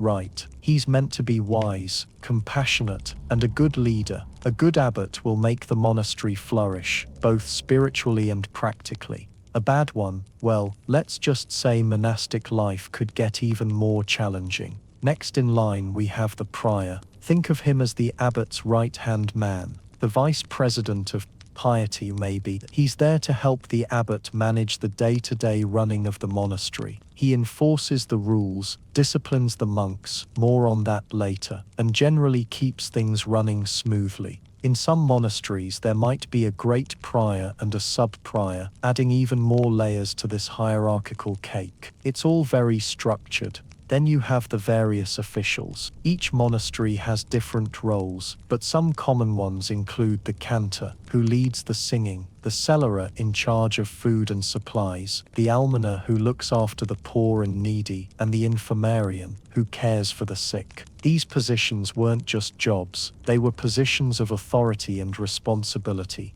They came with their own set of perks and challenges. The cellarer, for example, probably had the best access to slightly less awful food. The infirmarian, on the other hand, well, let's just say dealing with medieval illnesses probably wasn't a picnic. And then, finally, we come to the rank and file. The regular monks. These guys are the worker bees of the monastic world. They're the ones doing the manual labor, copying manuscripts, chanting prayers, and generally keeping the monastery running. They're bound by their vows of poverty, chastity, and obedience, and their lives are dedicated to prayer and service. Now, within the rank and file, there's still a hierarchy. There are the senior monks, who have been there longer and have more experience. They often hold positions of responsibility, like mentoring the younger monks. And then there are the novices, the new recruits, who are still learning the ropes. These guys are at the bottom of the pecking order. They get the worst jobs, the least amount of free time, and are generally expected to be seen and not heard. Seriously, the novices were basically monastic interns, except no pay, just eternal salvation maybe. So how did you navigate this complex social structure? Well, obedience was key. Disobeying a superior was a serious offense and could lead to, well, punishments. We'll get to those later, but trust me, they weren't fun. Respect was also vital. You had to show deference to your superiors at all times. Bowing, kneeling, and using formal language were all part of the monastic etiquette. Think Downton Abbey, but with more chanting and silence, all the silence. It wasn't just about not talking, it was about being mindful of your place. Interrupting a superior, offering unsolicited advice, or even just making too much noise could all be seen as disrespectful. Learning to navigate the unwritten rules of monastic communication was an art form. Think of it as corporate email etiquette, but way more intense. But it wasn't all just about rules and regulations. The monastic hierarchy was also meant to provide a framework for spiritual growth. The abbot and the senior monks were there to guide the younger monks on their spiritual journey. They offered advice, provided support, and helped them to overcome their spiritual struggles. And if you were lucky, you might even find a mentor, a senior monk, who took you under their wing and helped you to navigate the complexities of monastic life. This relationship could be incredibly valuable, providing guidance, support, and a much-needed sense of connection in a world that could often feel isolating. The success of the entire monastic community depended on everyone fulfilling their role and respecting the established order. If the abbot was incompetent, the prior lazy, or the monks rebellious, the whole system could fall apart. So you're now aware you're in this structure. What now? You want to climb the ladder? Not exactly. Ambition wasn't exactly encouraged, but you also don't want to always be scrubbing the latrines. Okay, maybe a little ambition isn't a bad thing. Your best bet is to be quiet, obey all orders, learn as much as possible from your superiors, and pray a lot. As you drift off to sleep, trust me, remember that, in the grand scheme of things, your place in the monastic hierarchy was meant to be less about power and more about serving God and your community. It's a weird concept for our modern minds, isn't it? But hey, that's the medieval monastery for you. Good night, and don't forget to say your prayers. Sweet dreams of obedience. All right, let's settle in for a little chat about temptation. In a medieval monastery, cozy, right? Imagine you've managed to survive the terrible food, the back-breaking labor, and the constant chill. Now you're faced with another, perhaps even more insidious, challenge resisting earthly desires. See, the whole point of monastic life was to dedicate oneself entirely to God, which meant shunning anything that could distract from that singular focus.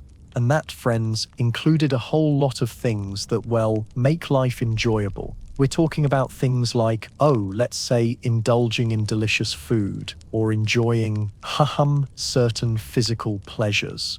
Now, the rules against gluttony were pretty strict. We already discussed the interesting cuisine that monks were forced to ingest. But temptation often comes in the form of excess.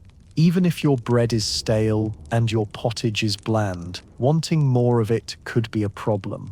Monks were actively encouraged to cultivate a sense of detachment from the mere act of eating. Meal times were often conducted in silence, with readings from scripture intended to nourish the soul, not just the stomach, because according to many, the stomach is the devil's pillow. Then there's the trickier, dare I say, the spicier subject of carnal desires. I mean, let's be honest here. Putting a group of men together in an enclosed space, forbidding them any contact with women, and then telling them to think only of God, that's a recipe for internal conflict, to say the least. The monastic vows included a vow of chastity, which meant abstaining from all sexual activity. This was seen as crucial for maintaining spiritual purity and preventing distractions from prayer and contemplation. But human nature, right? So how did they deal with it? Well, a whole lot of praying, for one. Monks were encouraged to pray regularly, especially when feeling tempted. They believed that prayer could strengthen their resolve and help them resist sinful thoughts. It makes a certain kind of sense. If you're busy doing something else, you have less time to get into trouble. Another technique was to engage in physical labor. Remember that back-breaking work we talked about? Well, it served a dual purpose. Not only did it keep the monastery running, but it also helped to expend energy and keep thoughts focused on something other than that. It's harder to have naughty thoughts when you're hauling stones or tilling the field. Self-flagellation was also a practice in some monasteries. I know, it sounds pretty intense, and it was. The idea was that by physically punishing the body, one could subdue its desires and purify the soul. This involved whipping oneself with a scourge, a type of whip, often made of leather or rope. It wasn't exactly a universal practice, and its intensity varied, but it speaks to the seriousness with which monks took the struggle against temptation. Ouch. And what about thoughts? How does one control those things? Well, monks were encouraged to practice mental discipline. This involved actively redirecting their thoughts away from tempting subjects and focusing on spiritual matters. They might repeat scripture verses, visualize religious imagery, or engage in deep contemplation. Silence, that old friend of ours from the silent treatment section, also played a crucial role. By minimizing conversation, monks reduced the opportunity for worldly talk and gossip, which could easily lead to impure thoughts. And it's hard to tell someone your darkest desires when you can't talk to them. The monastic life wasn't just about avoiding sinful actions, it was about cultivating a state of inner purity. This meant striving to eliminate all thoughts, feelings, and desires that could distract from the pursuit of God. It was a constant battle against the self, a daily effort to overcome human weakness and achieve spiritual perfection. And of course, the consequences of failing to resist temptation could be severe. Depending on the nature of the transgression, a monk might face punishments ranging from extra prayers and fasting to public humiliation and even expulsion from the monastery. The fear of these consequences and the shame associated with sin were powerful motivators for maintaining discipline.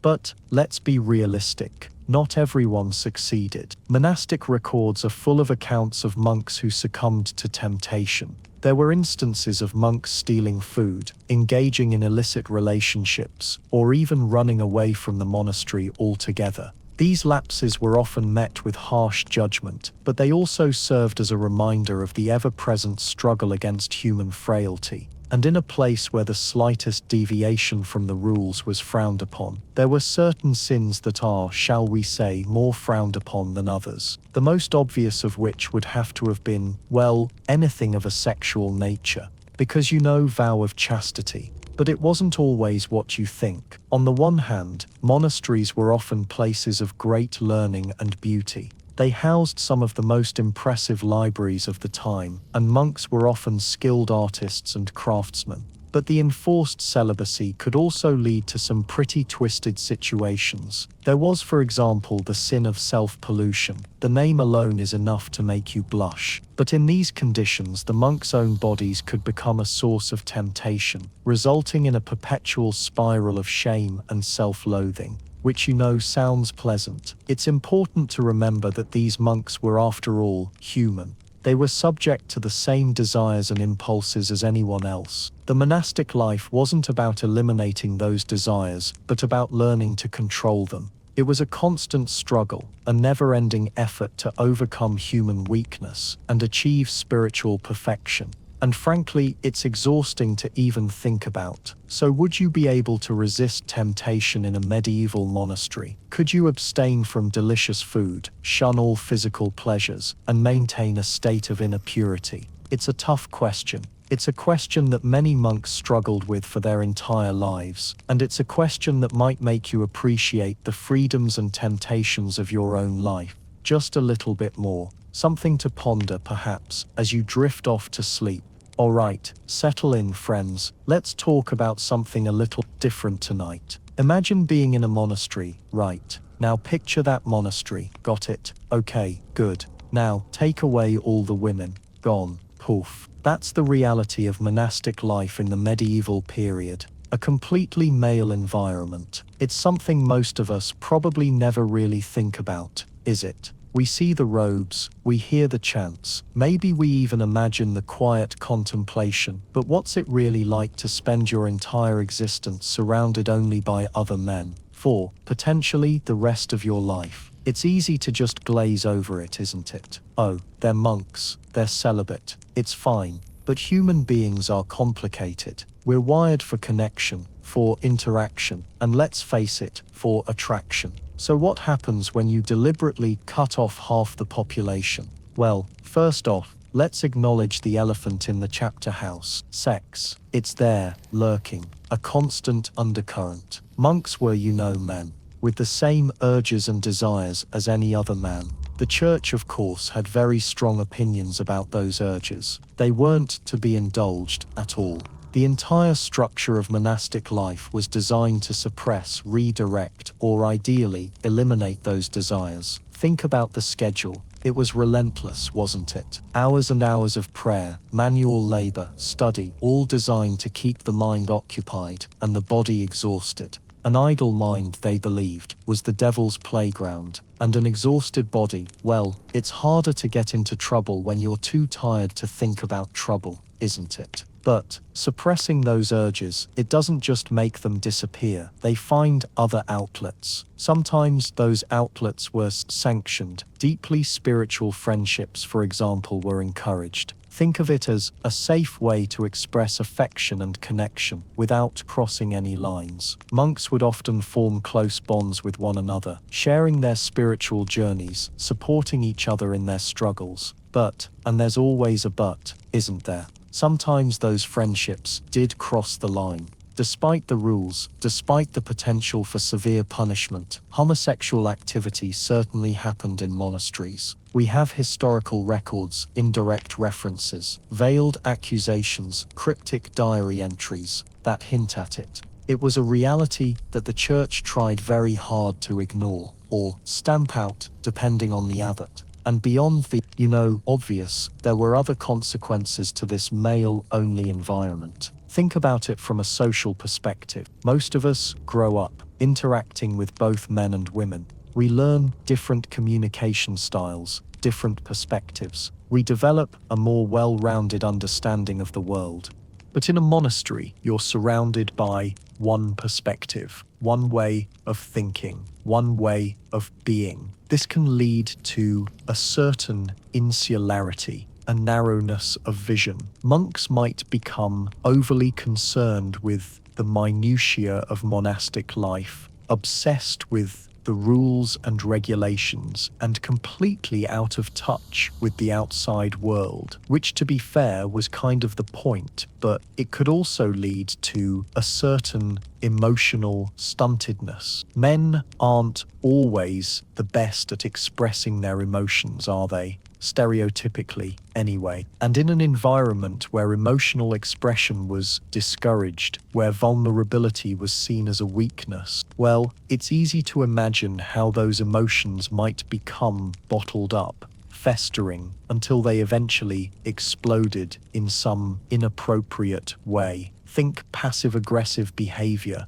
petty squabbles, maybe even outright violence. And let's not forget the potential for hierarchical abuse. Monasteries were structured societies. There were clear lines of authority, and those in positions of power could sometimes abuse that power. Without the balancing influence of women, without the potential for outside scrutiny, it's easy to see how abuses of power could go unchecked. Now, it's not all doom and gloom. Life in a monastery also fostered some positive qualities. The all-male environment could encourage a strong sense of brotherhood, a deep loyalty to one another. Monks depended on each other for support, for companionship, for survival. And that could create powerful bonds. And let's be honest, without the distractions of romantic relationships, monks could focus entirely on their spiritual development. They had more time to pray,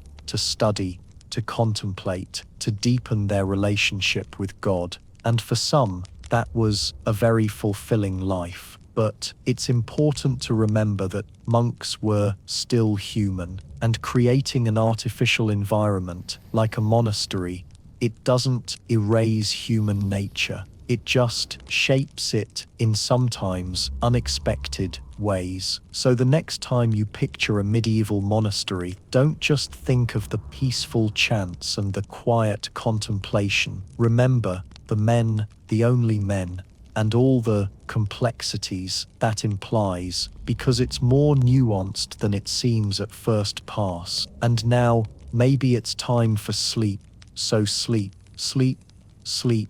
All right, settle in everyone. Let's drift off into thinking about how much smaller the world felt back in medieval times. You wouldn't exactly be globe-trotting if you were holed up in a monastery. Think of it as willingly choosing to live in a very, very small bubble, a bubble made of stone, silence, and a whole lot of prayer. So let's imagine you've taken your vows, you're officially a monk, and your life is now centered entirely within the monastery walls. One of the most significant adjustments, and possibly one of the most, well, boring, is the sheer lack of travel and limited knowledge of the outside world. We take it for granted now, don't we? Instant information at our fingertips, planes that can whisk us across continents in hours. Medieval monks? Not so much. For most, their entire world consisted of the monastery, the nearby village, if there was one, and maybe, just maybe, a neighboring monastery,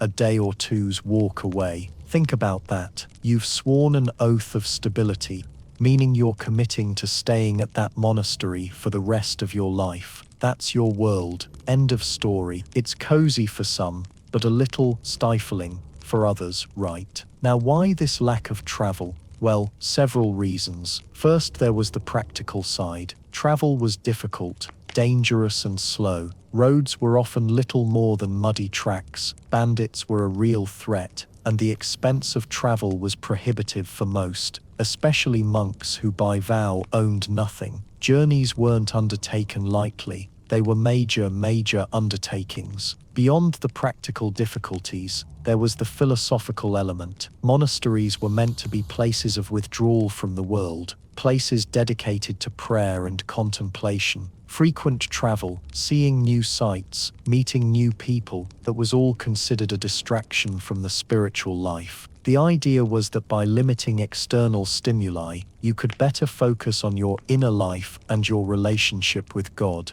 It was about minimizing temptation, about detaching yourself from earthly concerns. Think of it as voluntarily hitting the do not disturb button on life permanently. This limited contact with the outside world also meant a limited knowledge of it. Monks, of course, were educated, more so than the vast majority of the population. They could read and write, they studied scripture, and they had access to a library, albeit a library filled with mostly religious texts. But their understanding of geography, history, and even current events was often quaint, shall we say. They might have known about the Roman Empire, about the Holy Land, but their understanding of what lay beyond Europe was likely based on myth and legend. Think of maps as works of faith, with dragons at the edges of the world, and fantastical creatures lurking in far-off lands. Accurate? Not really. Inspiring a sense of awe and wonder? Absolutely. Even news from closer to home was often unreliable and slow to arrive. Rumors, gossip, and the occasional traveler's tale were the primary sources of information.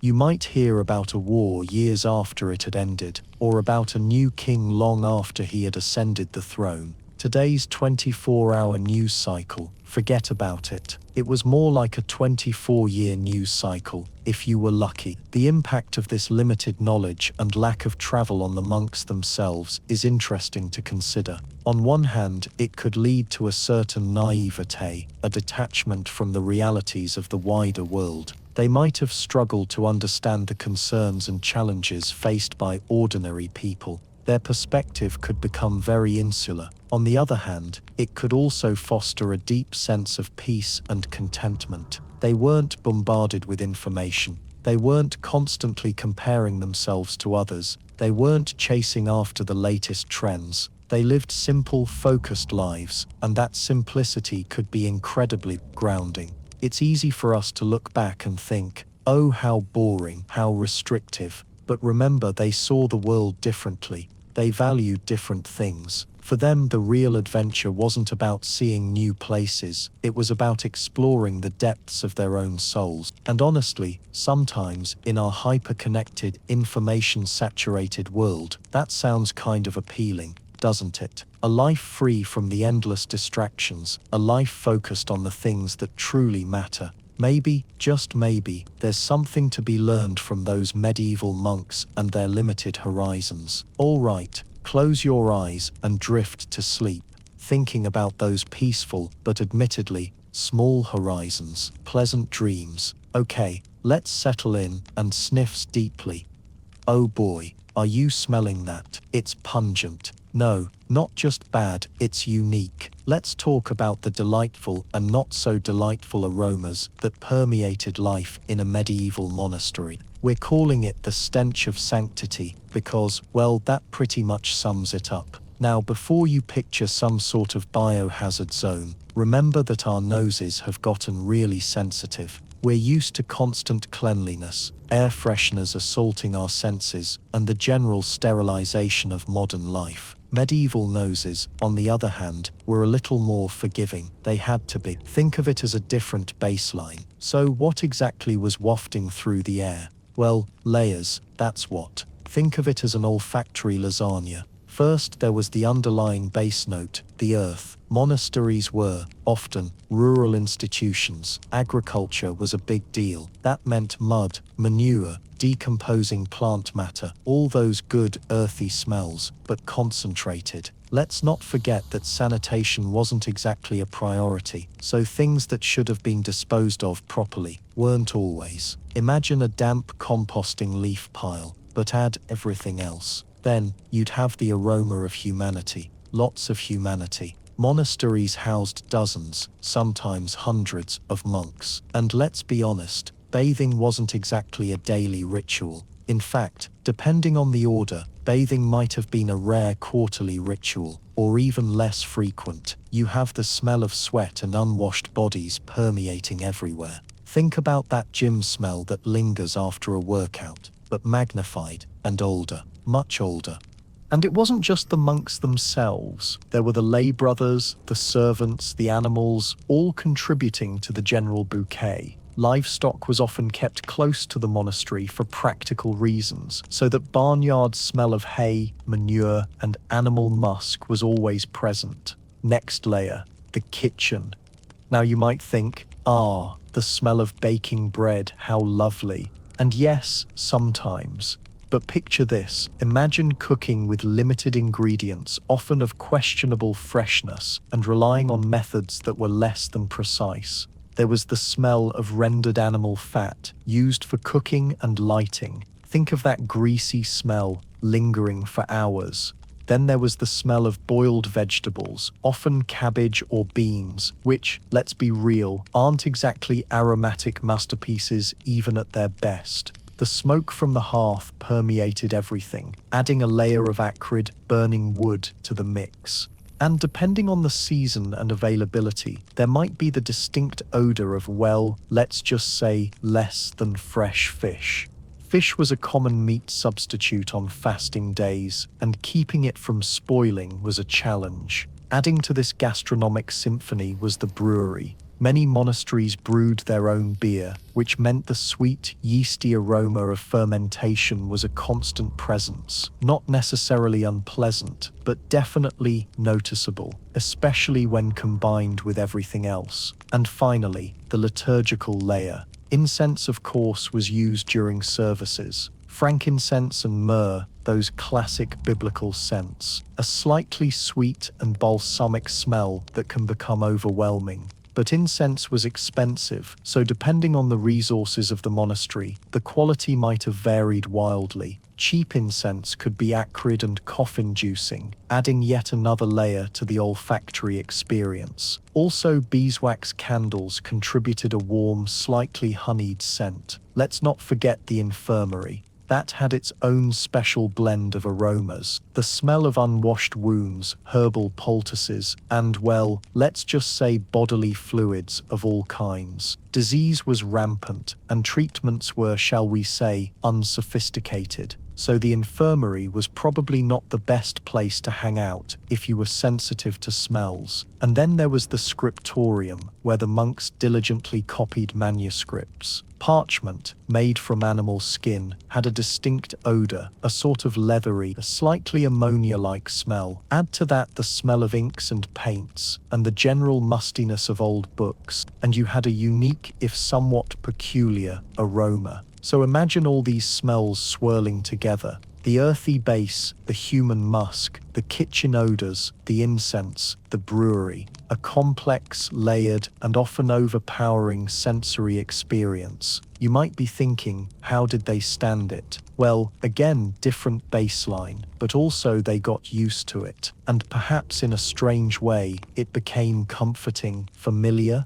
It was the smell of their home, their work, their life, maybe even part of the sanctity they sought. The stench of sanctity wasn't just a negative, it was a recognition of the physical world, the reality of their existence, interwoven with their spiritual pursuits. I know, not the most pleasant of thoughts as you're trying to drift off, but isn't it fascinating? All right, let's move on to something, maybe a little less smelly. But don't worry, we'll be back to the bodily realities soon enough. Sweet dreams, or at least dreams that don't smell too bad. Good night. All right, settle in, folks, because we're about to confront a pretty stark reality: early death. Not exactly a bedtime story topic, I know, but it's important to understand just how different life was for our medieval monks. We often romanticize the past, but skipping over the less pleasant aspects does a disservice to the sacrifices and struggles of people who lived back then. So let's dim the lights a little further and gently unpack why those monastery walls, while offering spiritual sanctuary, weren't exactly a shield against an early grave. Now, before we dive in, it's crucial to manage expectations. We can't provide exact statistical life expectancies that are as precise as what we get with our modern actuarial tables. Reliable records were often spotty, and tracking causes of death could be, well, less than scientific. However, using what evidence we do have, monastic records, burial sites, and contemporary accounts, we can definitely paint a pretty accurate picture. So how short were we talking? Well, the average lifespan for a male in medieval Europe, just broadly speaking, hovered somewhere in the 30s or 40s. Now, don't panic just yet. That average gets dragged down significantly by things like really high infant mortality rates and deaths during childbirth. A monk who survived his childhood and entered the monastery as a young man, say in his late teens or early 20s, might actually live somewhat longer than the general population. Some, but, and it's a big but, even if monks lived longer, in general, than say the average peasant, it wasn't by leaps and bounds. We're still talking about death being a very real and present possibility in your 40s, 50s, or maybe if you were lucky, into your 60s. And when you consider that many monks dedicated their entire adult lives to the monastery, it's quite somber to realize just how much shorter their adult lifespan could be. So what was cutting their lives short? It was a combination of factors, but let's start with the big one: disease. Now, we talked a bit about hygiene horrors in another segment, and the lack of sanitation inside and outside the monasteries certainly contributed.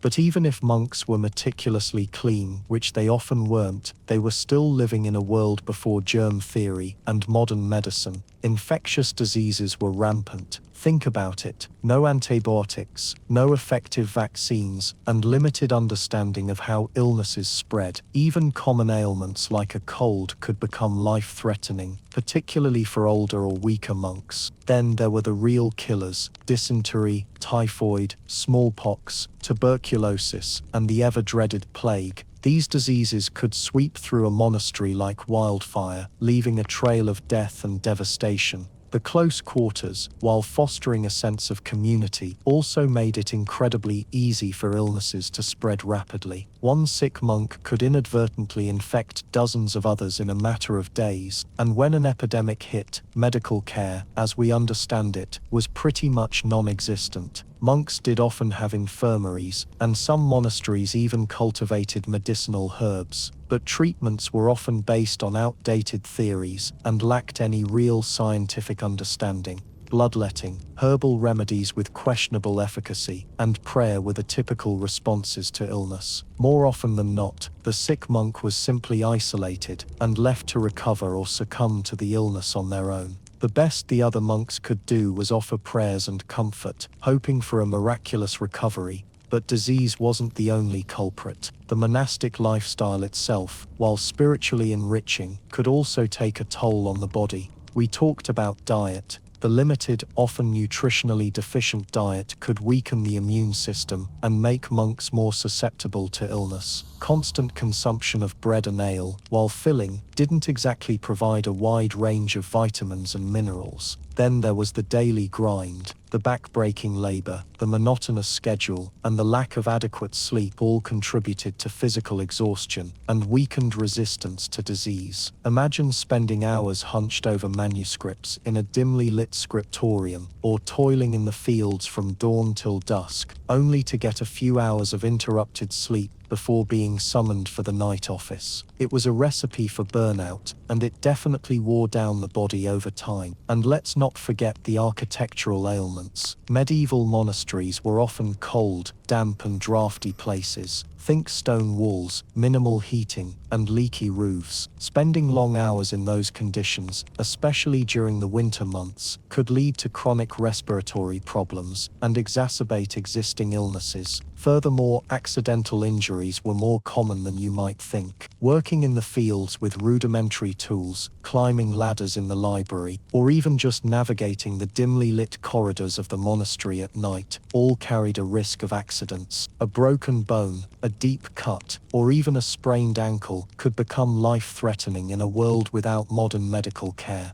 The pain of penance, which we explore in more detail elsewhere, should also be considered. Self-flagellation and other forms of physical mortification, while intended to purify the soul, could also weaken the body and increase susceptibility to infection. Finally, it's important to remember that life was just generally more dangerous back then. Accidents were more common, violence was more prevalent, and even seemingly minor injuries could quickly become fatal. All of these factors combined to create an environment where death was a constant presence, even within the seemingly sheltered walls of a medieval monastery.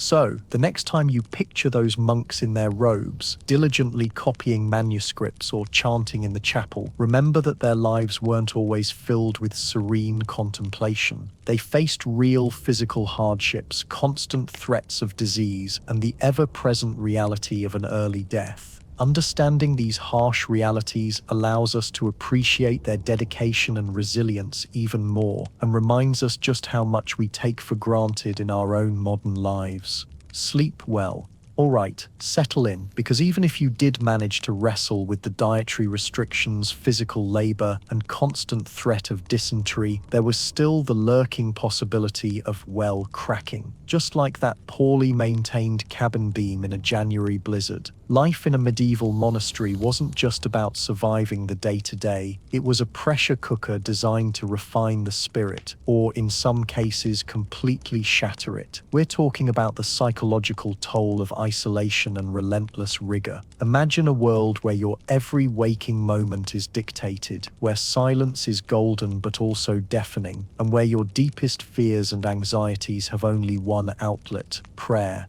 And even then, there's no guarantee anyone's listening or that you're worthy of being heard. First, let's talk about isolation. Sure, you're surrounded by other monks, but meaningful connection, that's a luxury. Remember those rules on communication: brief, formal, focused on the divine. You can't just vent to Brother Thomas about how much you hate copying illuminated manuscripts. You can't confide in Brother Benedict that you're having serious doubts about, well, everything. This lack of genuine human connection creates a breeding ground for loneliness. Now, loneliness isn't just feeling a bit sad. Chronic loneliness, the kind that seeps into your bones, can lead to serious mental health problems, depression, anxiety, even an increased risk of cognitive decline. The human brain needs social interaction. It craves validation, understanding, and the simple act of sharing experiences. Deny it these things for long enough, and it starts to misfire. Then there's the monotony. Day in, day out, the same routine. Up before dawn, prayers, labor, study, more prayers, a meager meal, sleep, repeat. There's a strange comfort in routine, sure. It provides structure and a sense of predictability. But too much routine, especially when it's coupled with physical exhaustion and a lack of mental stimulation, can become soul-crushing. Think of it like this. Your brain is a muscle. It needs to be challenged, engaged, and given new things to process. If all you're doing is chanting, digging, and copying, your brain starts to atrophy. You lose your sense of curiosity, your ability to think critically, your connection to the wider world. You become stagnant. But the monotony is only part of the problem. It's the content of that monotony that really does the damage. We're talking about constant reminders of your own sinfulness, daily confessions, self-flagellation, endless meditations on death and damnation. The monastic life wasn't exactly a self-esteem booster. The goal, of course, was to purify the soul, to strip away earthly desires and focus on the divine. But for many, it just led to a relentless cycle of guilt and self-loathing. Imagine spending hours each day dissecting your every thought, word, and deed, searching for evidence of moral failings. You're bound to find something, even if it's just a fleeting impure thought or a moment of envy. And what do you do with that guilt? You confess it. You seek penance. You punish yourself. But the underlying feelings of inadequacy and unworthiness remain, because the system is designed to find flaws, not to celebrate strengths. Then there's the lack of control. You have virtually no say in how you spend your time, what you eat, or even who you interact with. Your life is entirely in the hands of your superiors. This can be incredibly disempowering. The human spirit craves autonomy, a sense of being able to make choices and shape one's own destiny. Take that away, and you risk creating a sense of helplessness and despair. Remember, these monks weren't robots. They were human beings with hopes, dreams, fears, and desires. And those desires didn't magically disappear when they took their vows. Suppressing them, denying them, and constantly battling them created intense internal conflict. Imagine being a young man, full of life and energy, and being told that all your natural urges are sinful, that the desire for companionship, for pleasure, for worldly success is inherently evil. How do you reconcile that with your own experience? How do you live with that constant tension between what you want and what you're supposed to want? For some, the answer was sublimation, channeling those desires into prayer, art, or service to others. But for many, it was a losing battle, a constant, exhausting struggle against their own nature. And what happened when those struggles became too much to bear? Well, the monastery wasn't exactly equipped to deal with mental health crises. There were no therapists, no support groups, no medication beyond perhaps some herbal remedies that may or may not have had any effect. If a monk started to exhibit signs of mental distress, erratic behavior, withdrawal, outbursts of anger or despair, he was often seen as being possessed by demons or simply lacking in faith. The solution was usually more prayer, more penance, and stricter isolation, which of course only made things worse. Some monks simply cracked under the pressure. They ran away, abandoned their vows, and tried to reintegrate into the outside world. But that was often a difficult, even impossible, task. They were stigmatized, ostracized, and often lacked the skills and resources to survive in a society they had left behind. Others remained in the monastery, but their spirits were broken. They became withdrawn, apathetic, and lost all sense of hope. They were living, but barely.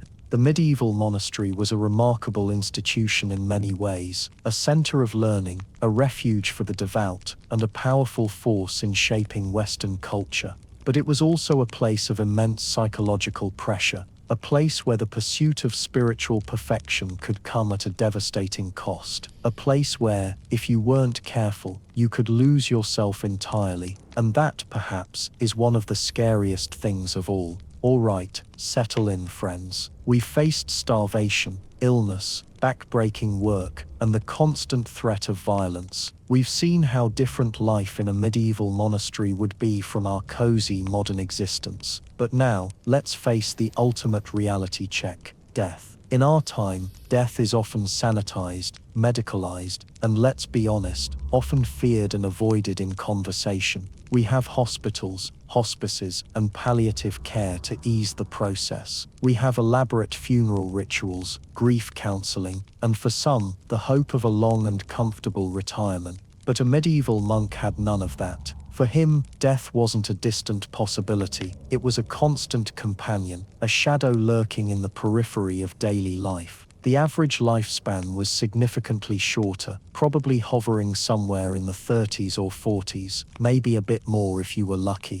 This wasn't some abstract statistic, it was a daily reality. You'd see your brothers, your friends, succumb to illness, injury, or just the sheer wear and tear of monastic life. Now imagine facing that mortality without the comforts and distractions we take for granted. No pain medication beyond herbal remedies, maybe some wine if you were lucky. No advanced medical care, no ability to prolong life artificially, just the cold, hard reality of your body failing, and the knowledge that your time was drawing near. And where would you face this final chapter? Likely in your own cell, or perhaps in the infirmary, a place that, let's be honest, wasn't exactly known for its hygienic conditions. Surrounded by the sounds and smells of sickness and suffering, you'd be left to contemplate your life, your sins, and your ultimate fate. Now, the monastery did offer some solace. The monks believed in the power of prayer, and you would be surrounded by your brothers, chanting and praying for your soul.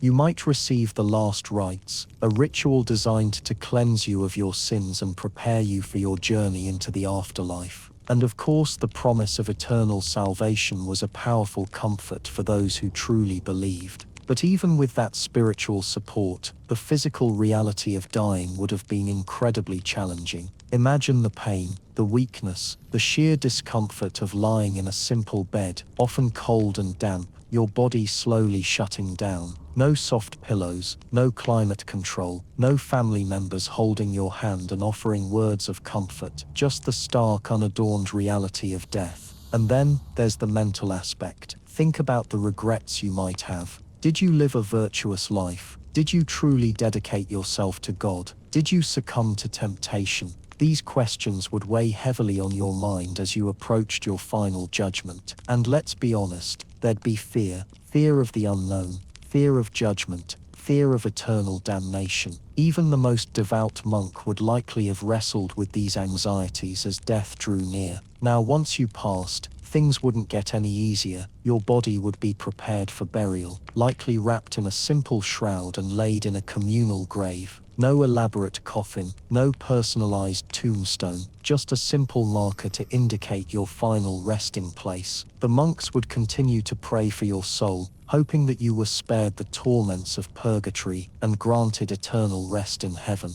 But that was all they could do. There was no way to know for sure what awaited you in the afterlife. And that, my friends, is perhaps the most daunting aspect of facing mortality in a medieval monastery. The lack of certainty, the absence of modern comforts, the constant reminder of your own mortality. It was a stark and unforgiving reality, one that would test even the strongest of spirits.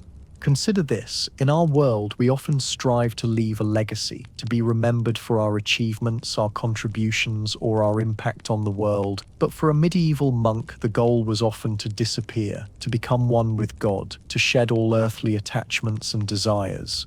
This meant embracing humility, accepting anonymity, and focusing solely on spiritual growth. Your name might be recorded in the monastic chronicles, but your individual accomplishments would likely be forgotten. Your legacy would be your prayers, your penance, and your devotion to God. Now that might sound bleak to some of us, but for a true monk, it was the ultimate fulfillment. It was the culmination of a life dedicated to something greater than himself, a life lived in service to God and his fellow man. So as you drift off to sleep tonight, take a moment to appreciate the comforts and conveniences we enjoy, the medical care that prolongs our lives, and the social support that eases our passing. And then perhaps reflect on the lessons we can learn from the medieval monks, the importance of humility, the acceptance of mortality, and the enduring power of faith. Perhaps, just perhaps, facing death with such stark reality could offer its own kind of strange comfort in the end. All right, let's bring it all back home now, shall we?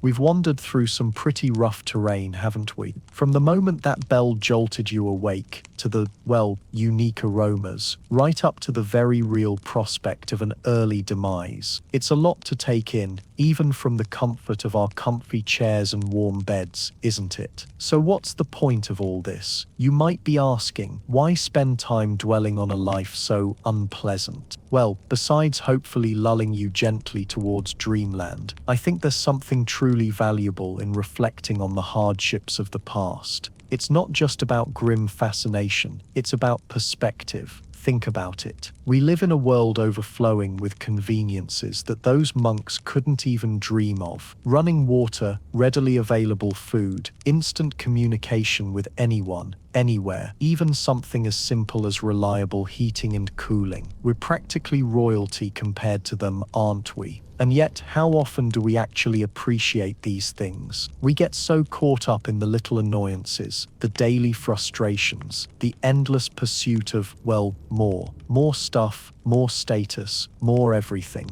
We're constantly chasing something just out of reach, and we forget to pause and acknowledge how incredibly fortunate we are right now. Imagine those monks, after a long day of back-breaking labor, sitting down to their meager meal, a chunk of stale bread, maybe some watered-down ale. They probably weren't critiquing the chef or scrolling through endless takeout options. They were simply grateful for the sustenance, for the fact that they had something to eat. It probably tasted pretty good after the day they'd had. Their lives were simple, yes, often brutally so. But perhaps there's a lesson in that simplicity, a focus on the fundamental things, faith, community, purpose, that can sometimes get lost in our modern hyper-connected world. They weren't distracted by social media, or bombarded with advertising, or stressed about keeping up with the Joneses. Their world was smaller, yes, but perhaps their focus was sharper. And then there's the physical aspect. We've become so accustomed to comfort that even minor discomfort can feel like a major ordeal. A slightly too warm room, a not quite perfect mattress, a bit of muscle soreness after a workout. We complain, we take pills, we seek immediate relief. Those monks, on the other hand, lived with constant physical discomfort. They were cold, they were hungry, they were tired, they were often in pain, and they kept going. Their bodies were tools, instruments of their faith, and they pushed them to the limit, day after day. It may not be something that would benefit us today, but we might benefit by knowing they could push on, and did, when they needed to. Now, I'm not suggesting we all need to embrace a life of monastic austerity. I quite enjoy my modern conveniences. Thank you very much. But I think there's value in occasionally stepping back, taking stock, and reminding ourselves of how much we have and how capable we are. Perhaps we can learn to tolerate a little discomfort, to appreciate the simple things, to find meaning in service and community, to cultivate a sense of gratitude for the blessings in our lives. Maybe then we can find a bit of that monastic strength inside ourselves. Furthermore, let's not forget the historical context. Understanding the lives of those monks helps us to appreciate how far we've come as a society. Medical advancements, sanitation improvements, social reforms, these are all things we owe to the relentless efforts of countless individuals throughout history.